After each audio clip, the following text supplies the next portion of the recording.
Video ഗെയിമുകളുടെ cinema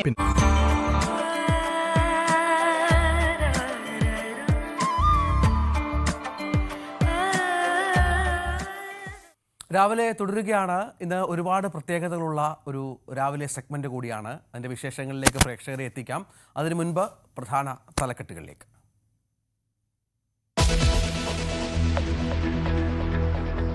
ദുരന്തത്തിന്റെ നടുക്കം മാറാതെ Bengaluru. IPL വിജയാഹ്ലാദത്തിനിടെ ഉണ്ടായ തിക്കിലും തിരക്കിലും മരിച്ചത് 11 പേർ.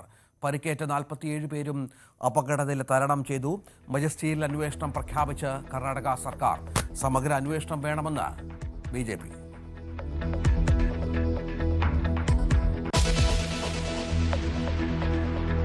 നിലമ്പൂരിൽ നാമനിർദ്ദേശ പത്രിക പിൻവലിക്കാൻ ഇനി മണിക്കൂറുകൾ മാത്രം. കണ്ണുകളെല്ലാം അൻവറിൽ. പത്രിക പിൻവലിച്ചേക്കുമെന്ന പ്രതീക്ഷയിൽ ഇരുമുന്നണികളും.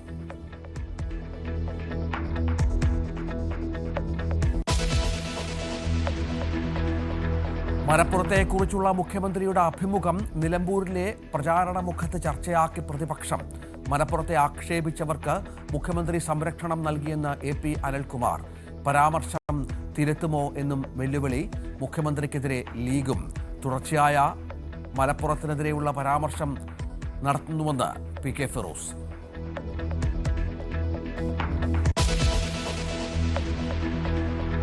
സിനിമയിലെ പാർവതിമാരുടെ തർക്കം വഴിത്തിരിവിൽ. സർക്കാരിനെ കളിയാക്കിയ പാർവതി SITക്ക് മുന്നിൽ മൊഴി നൽകിയിട്ടില്ലെന്ന് മാല പാർവതി. ഇരകൾക്കായി വാദിച്ചവർക്കിടയിൽ ഇന്നും തമ്മിലടി.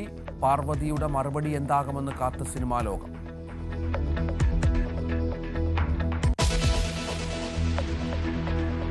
പിറവം ഓണക്കൂറിൽ നിന്ന് കുട്ടിയെ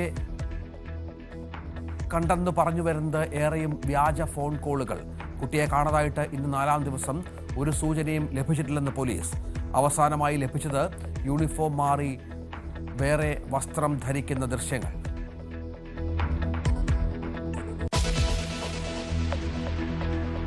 അമേരിക്കയെ സുരക്ഷിതമാക്കുമെന്ന് പ്രഖ്യാപിച്ച് 12 രാജ്യങ്ങളിൽ നിന്നുള്ളവർക്ക് പ്രവേശന വിലക്ക് ഏർപ്പെടുത്തി ഡൊണാൾഡ് ട്രംപ്.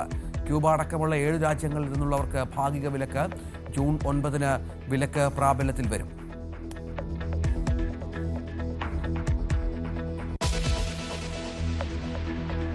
ഞാൻ ആദ്യം പറഞ്ഞതുപോലെ ഏറെ പ്രത്യേകതകളുള്ള ഒരു രാവിലെ സെഗ്മെന്റാണ് ഇന്ന് പ്രേക്ഷകർക്ക് മുന്നിലെത്തുന്നത്. ഇന്ന് പരിസ്ഥിതി ദിനമാണ്.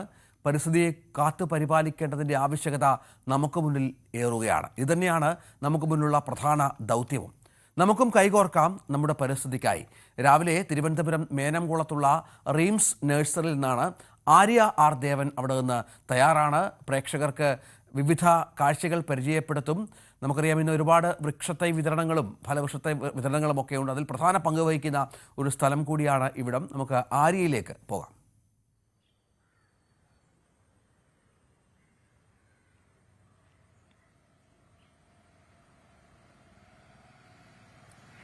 Good morning. എല്ലാ പ്രേക്ഷകർക്കും ഒരിക്കൽ കൂടി രാവിലെയിലേക്ക് സ്വാഗതം. അപ്പോൾ ഞാൻ എന്തുകൊണ്ടാണ് ഇവിടെ നിൽക്കുന്നത് എന്നുള്ളത് പ്രേക്ഷകർക്ക് ഇതിനോടകം തന്നെ മനസ്സിലായി കാണും. നമ്മൾ സാധാരണയായി സ്റ്റുഡിയോ ഫ്ലോറിൽ നിന്നാണ് വാർത്തകളുമായി ചേരുന്നത്. പക്ഷെ ഇത് പരിസ്ഥിതി ദിനമായതുകൊണ്ട് പ്രകൃതിക്കും പരിസ്ഥിതിക്കും ഒക്കെ ഒപ്പം ചേർന്നുകൊണ്ട് ഇന്നത്തെ വാർത്താ ദിനം ഇവിടെ നിന്ന് അങ്ങോട്ട് തുടരാം എന്ന് വിചാരിച്ചു. അപ്പോൾ ഞാൻ ഈ നിൽക്കുന്നത് കണിയാപുരത്ത് മേനംകുളത്തുള്ള ഒരു റീംസ് ഗാർഡൻ എന്ന് പറയുന്ന ഒരു നഴ്സറിയിലാണ്. ഇവിടെ ഒരുപാട് വ്യത്യസ്ത ഇനം ചെടികളും വൃക്ഷഫല തൈകളും അങ്ങനെ നമ്മൾ കണ്ടിട്ടില്ലാത്ത കേട്ടിട്ടില്ലാത്ത എന്നാൽ കഥകളിൽ കേട്ടിട്ടുള്ള നോവലുകളിൽ കേട്ടിട്ടുള്ള പഴമക്കാർ പറഞ്ഞു കേട്ടിട്ടുള്ള അങ്ങനെ ഇപ്പോൾ നമുക്ക് അത്തരത്തിൽ കാണാൻ കഴിയാത്ത ഒരുപാട് ചെടികളും വൃക്ഷത്തൈകളും ഒക്കെ ഉള്ള ഒരു സ്ഥലത്താണ് കേട്ടോ നിൽക്കുന്നത്.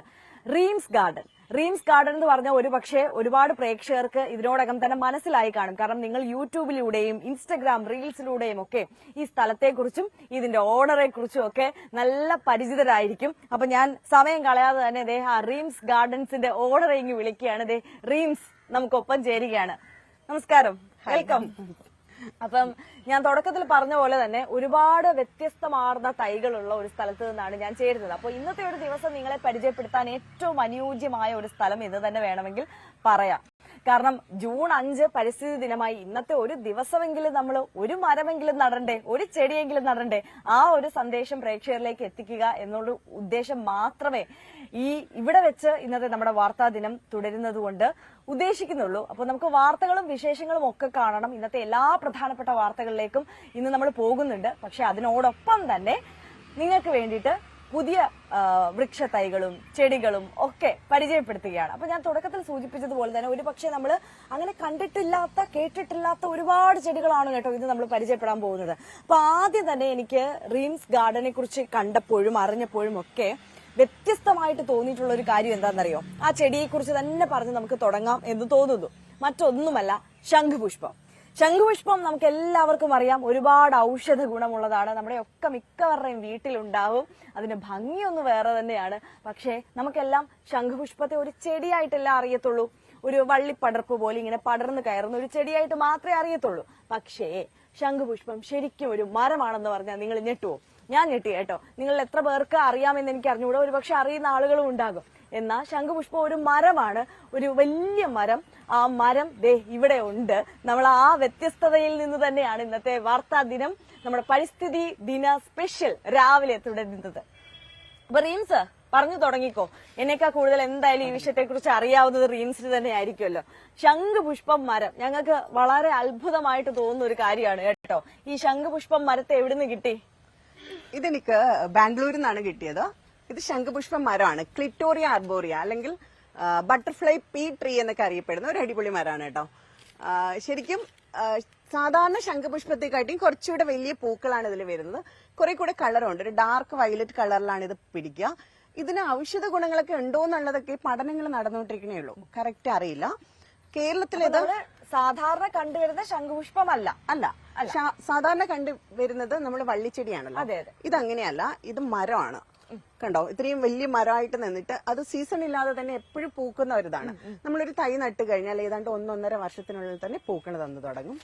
നല്ല രസമായിട്ട് വിരിഞ്ഞു നിൽക്കുന്നതാണ്. അതായത് ഒരുപാട് ചില്ലകളുള്ള ഇങ്ങനെ പടർന്ന് പന്തലിച്ച് നമ്മുടെ വീട്ടുമുറ്റത്ത് നട്ട് കഴിഞ്ഞാൽ ഇങ്ങനെ പടർന്ന് പന്തലിച്ച് നിൽക്കുന്ന ഒരു ചെടി, വലിയൊരു മരമായിട്ട് ഇത് വളരും എന്നുള്ളതാണ്. എന്നിട്ട് നിറയെ കുലകുലാതെ ഇങ്ങനെ ശംഖുപുഷ്പം പൂക്കളായിട്ട് ഇതിങ്ങനെ നിൽക്കും. നമുക്ക് അത്യപൂർവമായി മാത്രം കാണുന്ന ഒരു മരമാണ് ഇത്. അപ്പോൾ ഇതിന്റെ ഔഷധ ഗുണം, അതായത് നമ്മളിപ്പോ സാധാരണ ഈ ശംഖുപുഷ്പം ചായയൊക്കെ വളരെ കോമൺ ആയിട്ട് കിട്ടാറുണ്ട്. ഒരുപാട് മെഡിസിനൽ പ്രോപ്പർട്ടീസ് ഒക്കെ ശംഖുപുഷ്പത്തിനുണ്ട്. അപ്പോൾ അതിനു വേണ്ടിയിട്ട് ഈ ചെടിയിലെ പൂ ഉപയോഗിക്കുമോ എന്ന് ചോദിച്ചാൽ നമുക്ക് ഉറപ്പില്ല. കാര്യം എനിക്കറിയില്ല. ഞാൻ ഇതിനെക്കുറിച്ച് പഠിക്കാൻ ശ്രമിച്ചിട്ടുണ്ടായിരുന്നു. അപ്പോൾ ഞാൻ അറിഞ്ഞത് ഇതിനെക്കുറിച്ചുള്ള പഠനങ്ങൾ നടന്നുകൊണ്ടിരിക്കുന്നതേ ഉള്ളൂ. അപ്പൊ അതിലൊരു വ്യക്തത വന്നിട്ടില്ല. ഈ ചെടികളുമായിട്ടുള്ള ബന്ധം തുടങ്ങിയിട്ട് എത്ര കാലമായി റീംസ്?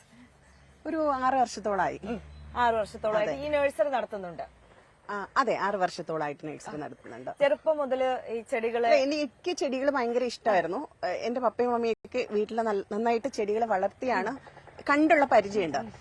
പിന്നെ ഒരു 5 സെന്റിലാണ് എന്റെ വീടുള്ളത്. അപ്പോൾ ചുറ്റും വളരെ കുറച്ച് സ്ഥലമേ ഉള്ളൂ.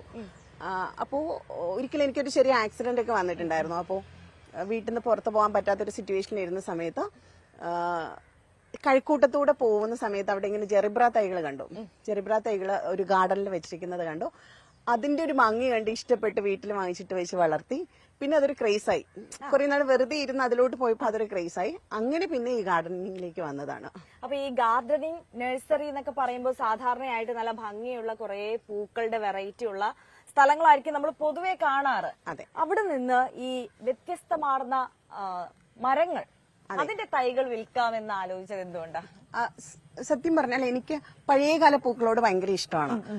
നമ്മൾ സാധാരണ നഴ്സറികളിൽ ഇപ്പൊ കേരള മാർക്കറ്റിലേക്ക് ഇറങ്ങിക്കഴിഞ്ഞാൽ നമ്മുടെ പഴയകാല പൂക്കളും ചെടികളും, പവിഴമല്ലി, മാധവിക്കുട്ടിയുടെ, നമ്മുടെ നീർമാതളം, അതുപോലുള്ള ചെടികളും പൂക്കളും ഒന്നും ഞാൻ ഒത്തിരി വായിച്ചിട്ടൊക്കെ നീർമാതളത്തിനൊക്കെ വേണ്ടി ഒരുപാട് സ്ഥലങ്ങളിൽ നടന്നിട്ടുണ്ട്. പക്ഷെ ഒരു നഴ്സറിയിലും എനിക്കത് കിട്ടിയിട്ടില്ല. പിന്നെ ഞാൻ വിചാരിച്ചു, എനിക്ക് ഒരു സ്ഥലത്തുനിന്ന് തൈ കിട്ടിയപ്പോൾ അത് ഞാൻ തന്നെ കൊണ്ടുപോയി അത് പ്രൊഡക്ഷൻ നടത്തി. അങ്ങനെയുള്ളത് ഇഷ്ടപ്പെടുന്ന ഒരുപാട് ആൾക്കാരുണ്ട്. പഴമയുടെ ചെടികൾ ഇഷ്ടപ്പെടുന്ന ഒരുപാട് പേരുണ്ട്. അപ്പൊ അത്തരം ചെടികളാണ് കളക്ട് ചെയ്യുന്നത്. അതുകൊണ്ട് തന്നെ ഒരു സാധാരണ നഴ്സറിയിൽ കാണുന്ന ഒരുപാട് പൂക്കളുള്ള ചെടികളൊന്നും ഇവിടെ പ്രതീക്ഷിക്കരുത്. ഇവിടെയുള്ളത് പഴമയുടെ കുറെ വെറൈറ്റീസ് ആണ്. പഴമയും പുതുമയും കൂടെ ചേർന്നിട്ടുള്ളതാണ്. എങ്കിലും കേരള മാർക്കറ്റിൽ മറ്റ് നഴ്സറികളിൽ കിട്ടാത്ത തരം പ്ലാന്റുകൾ വിൽപ്പന ചെയ്യാനാണ് ഞാൻ ശ്രമിക്കുന്നത്. ഇത് കണ്ടോ, ഇത് ഹെലിയോകോർപ്പസ് എന്നൊരു ചെടിയാണ്. നന്നായിട്ട് നമ്മുടെ ജിമിക്കി കമ്മൽ പോലെ പൂത്ത് ഇങ്ങനെ നിൽക്കുന്നതാണ്. നല്ല രസമുള്ളതാണ്. പക്ഷെ ഇപ്പൊ മഴയൊക്കെ ആയത് കാരണം പൂക്കളൊക്കെ ഭയങ്കര കുറവാണ്. ഓ ശരി. പൂത്ത് ഇത് നമ്മൾ വീഡിയോ ചെയ്തിട്ടുണ്ട്. അതുപോലെ രുദ്രാക്ഷം പ്ലാന്റ് ഉണ്ട്. അങ്ങനെ പല പല പല വെറൈറ്റി, മറ്റുള്ളിടത്ത് കിട്ടാത്ത വെറൈറ്റിയാണ് നമ്മൾ കൊടുക്കുന്നത്. അപ്പൊ നമ്മൾ ഈ ശംഖുപുഷ്പത്തെ കുറിച്ച് പറഞ്ഞപ്പോഴേ ഇത് വാങ്ങിക്കാൻ ആഗ്രഹിക്കുന്ന ഒരുപാട് ആളുകൾ കണ്ടോണ്ടിരിക്കുന്നുണ്ടാവും. അപ്പൊ അതിന്റെ റേറ്റും കാര്യങ്ങളും ഒക്കെ എങ്ങനെയാണ് വരുന്നത്? വെറൈറ്റി ആണല്ലോ, അപ്പൊ റേറ്റ് കൂടുതലായിരിക്കോ? റേറ്റ് കൂടുതലൊന്നും അല്ല. നമ്മുടെ കയ്യിൽ നിന്ന് ഏതാണ്ട് 5000-ന് പുറത്ത് തൈകൾ ഇത് നമ്മൾ സെയിൽ ചെയ്തിട്ടുണ്ട്. ഈ ശംഖുപുഷ്പം മാത്രം? അതെ, ഈ മരം മാത്രം. അപ്പൊ ഇത് 180 രൂപയ്ക്കാണ് നമ്മൾ ചാർജ് ഓ ചെയ്യുന്നത്. അത് ശരി. അതെ, നമ്മുടെ വെബ്സൈറ്റ് ത്രൂ പർച്ചേസ് ചെയ്യാൻ പറ്റുന്നതാണ്. അപ്പം റീംസിന് ഞാൻ നേരത്തെ സൂചിപ്പിച്ചതുപോലെ തന്നെ ഇൻസ്റ്റാഗ്രാം പേജും യൂട്യൂബ് ചാനലും ഉണ്ട്. യൂട്യൂബ് ചാനൽ എത്ര ഫോളോവേഴ്സ് ഉണ്ട്? 2,00,000 അധികം ആളുകൾ ഫോളോ ചെയ്യുന്ന ഒരു യൂട്യൂബ് ചാനലാണ്. നിങ്ങൾക്ക് അറിയാം, സ്വാഭാവികമായിട്ട് നമ്മൾ ഈ ചെടികളെ ഇഷ്ടപ്പെടുന്ന ആളുകളൊക്കെ ഒരിക്കലെങ്കിലും റീംസ് ഗാർഡൻസിലെ ചെടികളുടെ വീഡിയോസ് ഒക്കെ കണ്ടുപോയിട്ടുണ്ടാകും. അത്രത്തോളം ലൈക്സും ഷെയർസും ഒക്കെ വരുന്ന ഒരു ചാനലാണ്. ഇൻസ്റ്റാഗ്രാം ആയിക്കോട്ടെ, യൂട്യൂബിലായിക്കോട്ടെ. അപ്പോൾ ഇത് ക്ഷേത്രമണിമുല്ലയാണ്. ഇത് ശരിക്കും പറഞ്ഞാൽ ഒരു ദൈവിക പരിവേഷമുള്ള ഒരു ചെടിയായിട്ടാണ് കണക്കാക്കപ്പെടുന്നത്. നല്ല രസമുള്ള മുല്ലപ്പൂക്കളാണ്. സാധാരണ നമ്മുടെ മുല്ലപ്പൂക്കൾ മുകളിലോട്ട് വിരിഞ്ഞല്ലേ നിന്ന് കാണാം. ഇതങ്ങനെയല്ല, ഇത് താഴോട്ടാണ് ഇങ്ങനെ തൂങ്ങി നിൽക്കുകയാണ്. ശരിക്കും ഇപ്പം മഴയായതുകൊണ്ട് തന്നെ പൂക്കളില്ല. ഇതിന്റെ തൈകൾ നമ്മൾ വിൽപ്പനയ്ക്ക് വെച്ചിട്ടുണ്ട്. ശരിക്കും ബുദ്ധമത വിശ്വാസ പ്രകാരം ഈ ഒരു ചെടി വീടുകളിലും അമ്പലങ്ങളിലും ഒക്കെ വെക്കുന്നുണ്ട്. നല്ല രസമുള്ള ഒരു സുഗന്ധമാണ്. ഭയങ്കര ഒരു മുല്ലയുടെ മണമല്ല, ഒരു ഹൃദ്യമായ പിന്നെ ഇങ്ങനെ കൊലയായിട്ട് തൂങ്ങി കിടക്കുമ്പോൾ ഭയങ്കര രസമാണ്. ഇത് ബോൺസായി ആയിട്ട് വീട്ടിനുള്ളിലും ഒക്കെ വളർത്താൻ പറ്റുന്ന തരത്തിലുള്ള ഒരു ചെടിയാണിത്. അങ്ങനെ ഒരുപാട് ചെടികളാണ് പ്രേക്ഷകരെ പരിചയപ്പെടുത്താൻ ഈ ഒരു മണിക്കൂറിൽ മാറ്റി വെച്ചിട്ടുള്ളത്. ഇത് വെറും ഇൻട്രൊഡക്ഷൻ മാത്രമാണ് കേട്ടോ. ഒരുപാട് വ്യത്യസ്തമാർന്ന ചെടികൾ, മരങ്ങളുടെ തൈകൾ ഒക്കെ പ്രേക്ഷകരിലേക്ക് എത്തിക്കാം. നമുക്ക് അതിന്റെ ഇടയ്ക്ക് ഇന്നത്തെ പ്രധാനപ്പെട്ട വാർത്തകൾ കൂടി നോക്കി പോകണമല്ലോ. അപ്പം നമുക്കറിയാം, ഈ വാർത്താ ദിനത്തിന്റെ ഒരു ശ്രദ്ധാകേന്ദ്രം കഴിഞ്ഞ കുറച്ച് ദിവസങ്ങളായി തന്നെ നിലമ്പൂരാണ്. നിലമ്പൂരിലെ തെരഞ്ഞെടുപ്പ് അംഗം ഇങ്ങനെ ചൂട് പിടിച്ച് അത് ഇങ്ങനെ കൊഴുത്തുകൊണ്ടിരിക്കുകയാണ്. അപ്പൊ നമുക്ക് നിലമ്പൂരിലേക്കും കൂടി ഒന്ന് പോകണം. നിലമ്പൂർ മാത്രമല്ല, ഇന്നത്തെ എല്ലാ പ്രധാനപ്പെട്ട വാർത്തകളും ഈ വിശേഷങ്ങൾക്കിടയിൽ നമുക്ക് പരിശോധിച്ച് പോകണം. അപ്പോൾ ആദ്യം നമുക്കിപ്പോൾ നിലമ്പൂരിലേക്ക് പോവാം.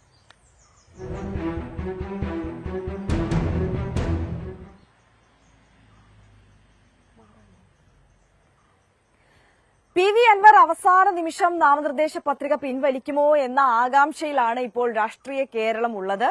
നാമനിർദ്ദേശ പത്രിക സമർപ്പിച്ച പി വി അൻവർ പ്രചാരണ രംഗത്ത് സജീവമാകാത്തതും സസ്പെൻസ് വർദ്ധിപ്പിക്കുന്നുണ്ട്. എന്തായാലും നിലമ്പൂർ ഉപതെരഞ്ഞെടുപ്പിന്റെ മത്സര ചിത്രം ഇന്നാണ് പൂർണ്ണമായിട്ടും നമുക്ക് മനസ്സിലാക്കാൻ കഴിയുന്നത്. അപ്പോൾ മത്സര രംഗത്ത് ആരൊക്കെ ഉണ്ടാകും എന്നുള്ളതിന്റെ ഒരു കംപ്ലീറ്റ് ചിത്രം നമുക്ക് ഇന്നത്തെ ദിവസമായിരിക്കും കിട്ടാൻ പോകുന്നത്. നമുക്ക് നിലമ്പൂരിൽ നിന്ന് കൂടുതൽ വിവരങ്ങളുമായി ചേരുന്നത് CV അനുമോദാണ്. അനുമോദ, വെരി ഗുഡ് മോർണിംഗ്. അനുമോദ് ശ്രദ്ധിച്ചിട്ടുണ്ടാവും, ഞാനിപ്പോ സ്റ്റുഡിയോ ഫ്ലോറിൽ നിന്നല്ല, മറ്റൊരു സ്ഥലത്ത് നിന്ന് നമ്മുടെ പ്രകൃതിയോട് ചേർന്നാണ് ഇന്നത്തെ വാർത്താ ദിനം നമ്മൾ കൊണ്ടുപോകുന്നത്. അപ്പോൾ മറ്റൊരു സ്ഥലത്താണ് നിൽക്കുന്നത്. അപ്പോൾ അനുമോദ കേൾക്കാമോ? എന്താണ് ഇന്നിപ്പോൾ ഏറ്റവും വലിയ ആകാംക്ഷ എന്ന് പറയുന്നത്? പി വി അൻവറിനെ ചുറ്റിപ്പറ്റി തന്നെയാണ്. എന്നും ട്വിസ്റ്റോട് ട്വിസ്റ്റാണ്. ഇന്നും അത്തരത്തിൽ വലിയൊരു സർപ്രൈസ് രാഷ്ട്രീയ കേരളത്തിന് നൽകുമോ എന്ന് നമുക്കറിയില്ല. നാമനിർദ്ദേശ പത്രിക പിൻവലിച്ചുകൊണ്ട് ഇപ്പോഴും ഒരു പ്രതീക്ഷ ഇടത് വലത് ക്യാമ്പുകൾ മുന്നോട്ട് വെക്കുന്നുണ്ട്. ഒരു പക്ഷേ പിൻവലിച്ചേക്കാം, അൻവർ ആയതുകൊണ്ട് എന്ത് തീരുമാനവും എടുത്തേക്കാം എന്ന ഒരു ആലോചന എല്ലാവർക്കും ഉണ്ടെന്ന് തോന്നുന്നു, അല്ലേ അനുമോദ്? Good morning Arya.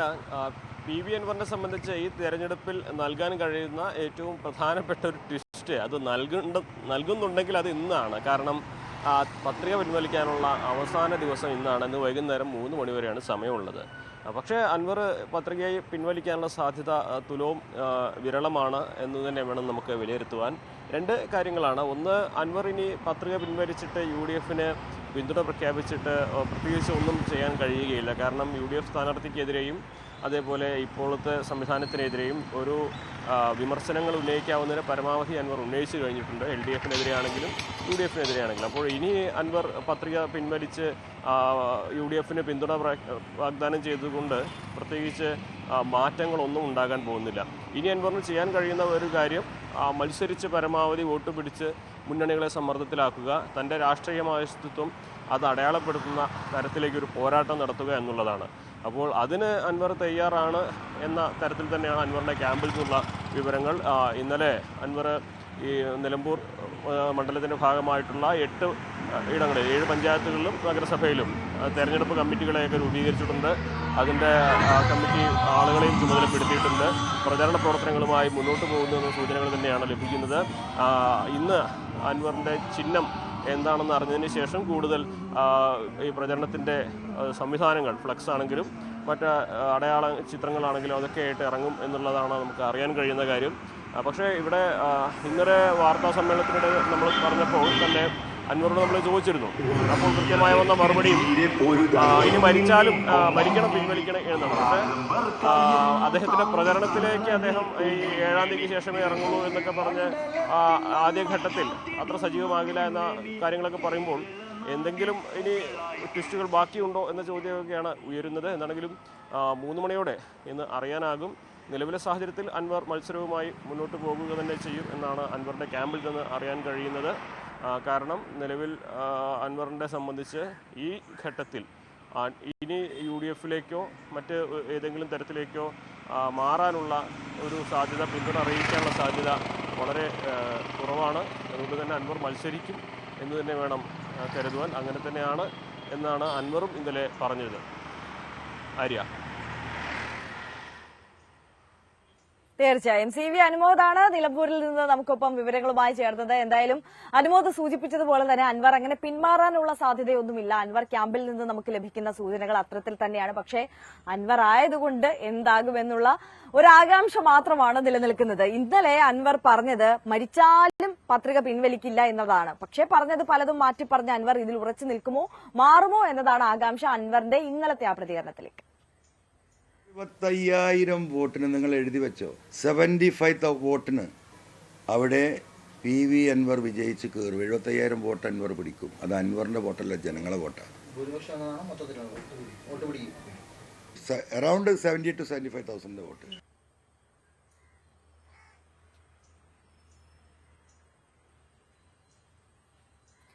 അപ്പോൾ അതാണ് അൻവർ ഇന്നലെ പറഞ്ഞത്. അപ്പോൾ ആകാംക്ഷ ഇപ്പോഴും നിലനിൽക്കുകയാണ്. മറ്റൊരു കാര്യം നമുക്കറിയാം, നിലമ്പൂരിൽ ഇപ്പോൾ പ്രചാരണം ചൂടുപിടിക്കുമ്പോൾ ഈ ഇടതുപക്ഷത്തിനെതിരെ വലിയ രീതിയിലുള്ള, അതായത് ജനവിരുദ്ധ വികാരം ആളിക്കത്തിക്കാനുള്ള ശ്രമങ്ങൾ UDF-ന്റെ ഭാഗത്ത് നിന്ന് നടക്കുന്നുണ്ട്. അതിൽ മുഖ്യമന്ത്രി നേരത്തെ പറഞ്ഞ മലപ്പുറം പരാമർശം അത് കത്തിക്കുക തന്നെയാണ് UDF ക്യാമ്പ്. ഈ പ്രചാരണത്തിലുടനീളം മുഴങ്ങി കേൾക്കാൻ പോകുന്നത് ആ വിവാദം തന്നെയായിരിക്കും സ്വാഭാവികമായും. അപ്പോൾ ഈ മലപ്പുറം പരാമർശം നിലമ്പൂരിൽ ചർച്ചയാകുമെന്ന് Congress working president AP Anilkumar പ്രതികരിച്ചിരിക്കുകയാണ്. ജില്ലയെ ആക്ഷേപിച്ച് പറയുകയും അതിന് കൂട്ടുനിൽക്കുന്നവർക്ക് സംരക്ഷണം നൽകുകയുമാണ് മുഖ്യമന്ത്രി ചെയ്യുന്നതെന്നും പരാമർശം മാറ്റിപ്പറയാൻ മുഖ്യമന്ത്രി തയ്യാറാണോ എന്നും AP അനിൽകുമാർ ചോദിക്കുന്നുണ്ട്. ന്യൂസ് 18നോടായിരുന്നു AP അനിൽകുമാറിന്റെ പ്രതികരണം. അദ്ദേഹത്തിന്റെ വാക്കുകൾ കേട്ടിട്ട് മടങ്ങിയെത്താം. നിലമ്പൂരിൽ UDF-ന്റെ തെരഞ്ഞെടുപ്പ് ചുമതലയുള്ള ശ്രീ AP അനിൽകുമാറാണ് നമ്മോടൊപ്പം ചേരുന്നത്. പ്രചരണം ആദ്യഘട്ടത്തിൽ എങ്ങനെ പുരോഗമിക്കുന്നു? തെരഞ്ഞെടുപ്പ് പ്രചരണത്തിൻ്റെ 1-ാം ഘട്ടം അത് ഏറ്റവും നല്ല രീതിയിൽ നിയോജകമണ്ഡലം തല കൺവെൻഷൻ, പഞ്ചായത്ത് തല കൺവെൻഷൻ, അതിനുശേഷം ബൂത്ത് തല കമ്മിറ്റി ഫോർമേഷൻ, സ്ക്വാഡ് വർക്ക്, അതായത് ഗൃഹസന്ദർശന പരിപാടിക്ക് നിലമ്പൂർ നിയോജകമണ്ഡലത്തിലെ എല്ലാ വീടുകളിലും UDF-ന്റെ പ്രവർത്തകരെത്തി സ്ഥാനാർത്ഥിയുടെ അഭ്യർത്ഥന നൽകി. അതോടൊപ്പം സ്ഥാനാർത്ഥി പര്യടനം 3-ാം തീയതി ആരംഭിച്ചു. ഒരു തെരഞ്ഞെടുപ്പിലും ഇല്ലാത്ത രീതിയിലുള്ള ആവേശവും മുന്നൊരുക്കവും നടത്താൻ കഴിഞ്ഞു. അതുകൊണ്ട് തന്നെ എല്ലാ പ്രവർത്തനങ്ങളും ചിട്ടയായി തന്നെ മുന്നോട്ട് പോയിക്കൊണ്ടിരിക്കുകയാണ്. 2 വിഷയങ്ങളാണ് UDF പ്രചരണത്തിൽ മുന്നോട്ട് വച്ചിരിക്കുന്നത്. ഒന്ന്, മലപ്പുറത്തെക്കുറിച്ച് മുഖ്യമന്ത്രിയുടെ ഹിന്ദുവിലുള്ള അഭിമുഖം. 2, ക്ഷേമ പെൻഷനെ സംബന്ധിച്ച് KC വേണുഗോപാലിൻ്റെ അഭിപ്രായം. ഇത് രണ്ടും മറ്റു വിഷയങ്ങളൊന്നും ഇല്ലാത്തതുകൊണ്ടാണ് ഉയർത്തുന്നതാണ് LDF പറയുന്നത്. എങ്ങനെ കാണുന്നത്? ഏറ്റവും പ്രധാനപ്പെട്ട വിഷയമല്ലേ. വിഷയങ്ങൾ എടുത്തു കഴിഞ്ഞാലും 100 പേജിൻ്റെ നോട്ട് പുസ്തകത്തിൽ എഴുതിയാൽ തീരാത്ത അത്ര പരാതികൾ ഈ ഗവൺമെൻറ്റിനെ കുറിച്ചുണ്ട്. പക്ഷേ അതോടൊപ്പം തന്നെ ഏറ്റവും ഇമ്പോർട്ടൻ്റ് ആയിട്ടുള്ള കാര്യമാണ് കേരളത്തിലെ 14 ജില്ലകളിലൊരു ജില്ലയായ മലപ്പുറം ജില്ലയെക്കുറിച്ച് കേരളം ഭരിക്കുന്ന മുഖ്യമന്ത്രി സത്യപ്രതിജ്ഞ ചെയ്യുമ്പോൾ എല്ലാം ഒരുപോലെ കാണണം എന്ന് പറഞ്ഞിട്ടുള്ള മുഖ്യമന്ത്രി. അതാണല്ലോ നമ്മുടെ ഒരു സ്ഥിതി. ആ മുഖ്യമന്ത്രി തന്നെ ഒരു ജില്ലയെക്കുറിച്ച് ആക്ഷേപിച്ച് പറയുക, അങ്ങനെ ആക്ഷേപിക്കുന്നവർക്ക് സംരക്ഷണം നൽകുക, ഇതൊക്കെയാണ് അദ്ദേഹം ചെയ്തുകൊണ്ടിരിക്കുന്നത്. അപ്പോൾ അത് ഈ തെരഞ്ഞെടുപ്പിൽ ചർച്ചയാകും എന്നുള്ള കാര്യത്തിൽ യാതൊരു സംശയവുമില്ല. അത് CPM-നെ ഏറ്റവും ഭയപ്പെടുത്തുന്ന ഒന്നാണ്. മാസങ്ങൾക്ക് മുമ്പ് അത് ചർച്ചയാവുകയും അതിൽ CPM വിശദീകരണം കൊടുക്കുകയൊക്കെ ചെയ്ത വിഷയമല്ലേ. വീണ്ടും എന്തുകൊണ്ട് അത് ഉയർത്തിക്കൊണ്ടുവരുന്നു? അല്ല, ഇപ്പോഴും അദ്ദേഹം തുടർന്നുകൊണ്ടിരിക്കുന്ന സമീപനങ്ങൾ അദ്ദേഹം പറയുന്നു, മറ്റുള്ള രീതിയിൽ പറയുന്ന ഇത്തരം കാര്യങ്ങൾ പറയുന്നവർക്ക് അദ്ദേഹം സംരക്ഷണം കൊടുക്കുക കൂടി ചെയ്യുന്നുണ്ട്. അപ്പോൾ അദ്ദേഹം അന്നെടുത്ത നിലപാടിൽ തന്നെയാണ് ഇപ്പോഴും നിൽക്കുന്നത്. മാറ്റി പറയാൻ അദ്ദേഹം തയ്യാറാവുന്നില്ല. അദ്ദേഹം ഇവിടെ വന്ന് പ്രസംഗിച്ചു പോയി. ഇനിയും വരുന്നുണ്ട്. അദ്ദേഹത്തിന് മാറ്റമുണ്ടെങ്കിൽ അദ്ദേഹം വരുമ്പോൾ പറയട്ടെ, ഞങ്ങൾക്ക് മലപ്പുറം ജില്ലയുടെ സമീപനത്തിൽ മാറ്റമുണ്ട് എന്ന് അദ്ദേഹം പറയട്ടെ. അപ്പോൾ നമുക്ക് ആലോചിക്കാം. മറ്റൊരു പ്രധാനപ്പെട്ട കാര്യം, ഈ സോഷ്യൽ മീഡിയ വഴിയാണ് പ്രചാരണം മുഴുവൻ നടക്കുന്നത്. പലപ്പോഴും ആരുടെ ഷൗക്കത്തിൻ്റെയും ആരുടെ മുഹമ്മദിൻ്റെയൊക്കെ പഴയ പരാമർശങ്ങൾ, അതുപോലെ കഴിഞ്ഞ UDFന്റെ കൺവെൻഷൻ്റെ സമയത്ത് അദ്ദേഹത്തിൻ്റെ കുറച്ച് ദൃശ്യങ്ങൾ VV പ്രകാശമാണ്, അതൊക്കെ വല്ലാതെ പ്രചരിക്കുന്നുണ്ട്. എങ്ങനെയാണ് ഇതിനൊക്കെ പ്രതിരോധിക്കുക? തെരഞ്ഞെടുപ്പ് രംഗത്ത് ഇങ്ങനെ കുറേ കാര്യങ്ങൾ വരും എന്നുള്ളത് എല്ലാവർക്കും അറിവുള്ളത്. അതൊന്നും ഈ തെരഞ്ഞെടുപ്പിനെ ബാധിക്കുന്ന പ്രശ്നമേ അല്ല. കേരളത്തിലെ ജനങ്ങളെ സംബന്ധിച്ചിടത്തോളം, നിലമ്പൂരിലെ ജനങ്ങളെ സംബന്ധിച്ചിടത്തോളം ഒറ്റ കാര്യമേ ഉള്ളൂ. അവരനുഭവിക്കുന്ന ദുരിതങ്ങൾക്ക് അല്പമെങ്കിലും ആശ്വാസം കിട്ടാനുള്ള ഒരു നടപടിയായിരിക്കും അവരുടെ ഈ വോട്ട്. അത് ഈ ഗവൺമെൻറ്റിനെതിരെയുള്ള വോട്ടായിരിക്കും.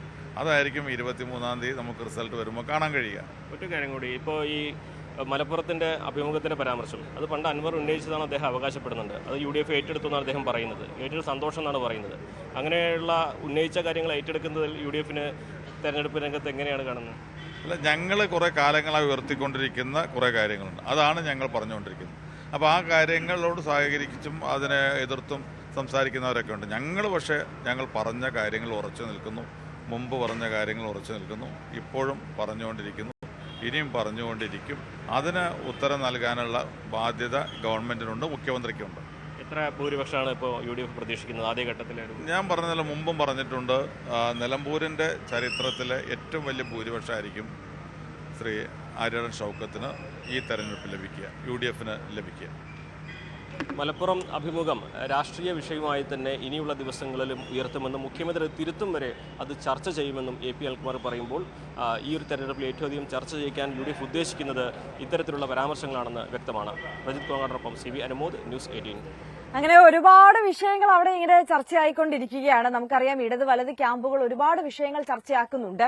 അപ്പോൾ അതിനിടയിൽ LDF ക്യാമ്പിൽ നിന്ന് വരുന്ന ഒരു പ്രധാനപ്പെട്ട ചർച്ചാ വിഷയം എന്ന് പറയുന്നത് ഈ മലപ്പുറം ജില്ലാ രൂപീകരണവുമായി ബന്ധപ്പെട്ടാണെന്ന് നമുക്കറിയാം. കഴിഞ്ഞ ദിവസങ്ങളിലൊക്കെയും അത് വലിയ പ്രചാരണ ആയുധമാക്കി മാറ്റുകയും ചെയ്യുന്നുണ്ടായിരുന്നു. മലപ്പുറം ജില്ലാ രൂപീകരണത്തിന് മുൻകൈ എടുത്ത് നിന്നത് ഇടതുപക്ഷമാണ്. പക്ഷെ അതേസമയം ആ ജില്ലാ രൂപീകരണത്തിൽ എതിർപ്പറിയിച്ചുകൊണ്ടാണ് അന്നത്തെ കോൺഗ്രസ് നിലപാടെടുത്തത് എന്നുള്ള വിഷയമൊക്കെയാണ് ഇപ്പോൾ പ്രചാരണ വിഷയത്തിൽ ഒന്നാക്കുന്നത്. അപ്പോൾ ഈ വിഷയത്തിൽ ഒരു പ്രതികരണം വന്നിട്ടുണ്ട്. മലപ്പുറം ജില്ലാ രൂപീകരണവുമായി ബന്ധപ്പെട്ട് ഇടതുപക്ഷത്തിന് എങ്ങനെ അവകാശവാദം ഉന്നയിക്കാൻ കഴിയുമെന്നാണ് യൂത്ത് ലീഗ് അധ്യക്ഷൻ PK ഫിറോസ് ചോദിക്കുന്നത്. ലീഗിന് മുമ്പിൽ പിടിച്ചു നിൽക്കാൻ വഴിയില്ലാത്തതുകൊണ്ടാണ് മലപ്പുറം ജില്ല രൂപീകരിച്ചത്. തുടർച്ചയായി മലപ്പുറം ജില്ലയ്ക്കെതിരെ പരാമർശങ്ങൾ നടത്തിക്കൊണ്ടിരിക്കുകയാണ് മുഖ്യമന്ത്രി എന്നും PK ഫിറോസ് ന്യൂസ് 18നോട് പറഞ്ഞു. അദ്ദേഹത്തിന്റെ വാക്കുകൾ കൂടി കേട്ടിട്ട് മടങ്ങിയെത്താം. മുഖ്യമന്ത്രി ഹിന്ദുവിൽ നടത്തിയ അഭിമുഖം മലപ്പുറം ജില്ലയെ ആകമാനം അപമാനിക്കുന്ന തരത്തിലാണല്ലോ. ഇത് ഒറ്റപ്പെട്ട സംഭവമല്ല.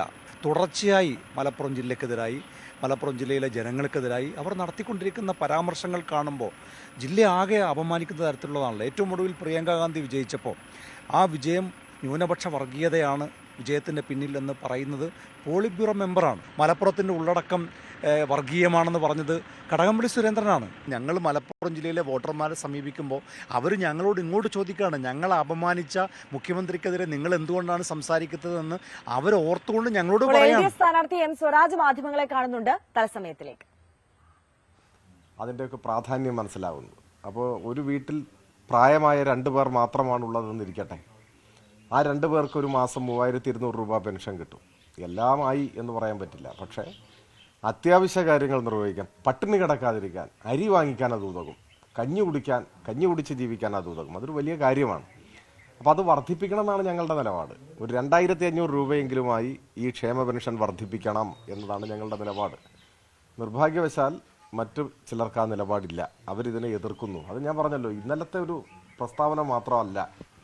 കർഷക തൊഴിലാളി പെൻഷൻ ഇന്ത്യയിൽ ആദ്യമായി 980 ഗവൺമെൻറ് ഇവിടെ ആരംഭിച്ചപ്പോൾ, നായനാർ മുഖ്യമന്ത്രിയായ ഗവൺമെൻറ് ആരംഭിച്ചപ്പോൾ അതിനെ എതിർത്ത് സമരം ചെയ്തതാണ് കോൺഗ്രസ്.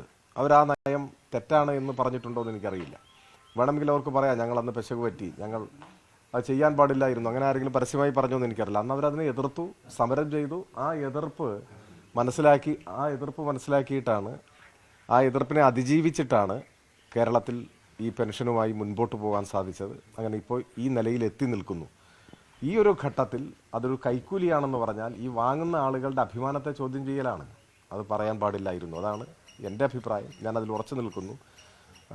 സാധാരണക്കാരായ മനുഷ്യരുടെ ജീവിതത്തിൽ ഒരു ആശ്വാസ നടപടി. ക്ഷേമ പെൻഷൻ വിതരണം കൈക്കൂലിയാണെന്ന തരത്തിൽ ഒരു പരാമർശം KC വേണുഗോപാൽ UDF കൺവെൻഷനിൽ നടത്തിയിരുന്നു. അതുമായി ബന്ധപ്പെട്ട് വലിയ വിവാദം പുകയുകയാണ്. അതൊരു വലിയ രാഷ്ട്രീയ ചർച്ചയാക്കി മാറ്റുകയാണ്. സാധാരണക്കാരായ ജനങ്ങളെ, പെൻഷൻ വാങ്ങുന്ന ജനങ്ങളെ അപമാനിക്കുകയാണ് കോൺഗ്രസ് ചെയ്തത്, അവരെ കൈക്കൂലിക്കാരാക്കി മാറ്റുകയാണ് ചെയ്തത് എന്നുള്ള വലിയൊരു പ്രചാരണം ഇപ്പോൾ LDF ക്യാമ്പിന്റെ ഭാഗത്ത് നിന്ന് നിലമ്പൂരിൽ പുരോഗമിച്ചുകൊണ്ടിരിക്കുന്ന ഒരു സമയമാണ്. ആ വിഷയത്തിൽ കൂടിയാണ് അദ്ദേഹം പ്രതികരിക്കുകയുണ്ടായത്. അപ്പോൾ നമുക്കറിയാം, തുടക്കത്തിൽ സൂചിപ്പിച്ചതുപോലെ തന്നെ ഇന്ന് ലോക പരിസ്ഥിതി ദിനമാണല്ലോ. അപ്പോൾ LDF സ്ഥാനാർത്ഥിയായ M സ്വരാജിന്റെ, അതായത് അദ്ദേഹം ഒരു നല്ല വായനക്കാരനാണ്, പ്രാസംഗികനാണ് എന്നൊക്കെ നമുക്ക് അറിയാവുന്ന കാര്യമാണ്, എഴുത്തുകാരനാണ് എന്നൊക്കെ. അപ്പോൾ ഈ പരിസ്ഥിതി ദിനത്തിൽ അദ്ദേഹത്തിന്റെ മറ്റൊരു മുഖമാണ് ജനങ്ങളിലേക്ക് എത്തുന്നത് എന്നുള്ളതാണ്.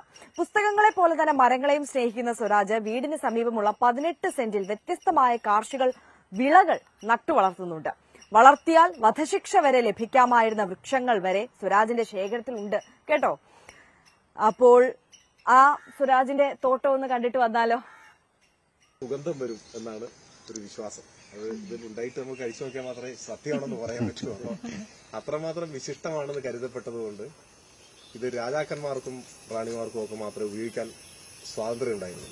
അപ്പൊ ഇത് ഏതെങ്കിലും ഒരു സാധാരണക്കാരൻ വെച്ചുപിടിപ്പിച്ചു കഴിഞ്ഞാൽ അയാളെ കൊന്നുകളയുക എന്നുള്ളതായിരുന്നു.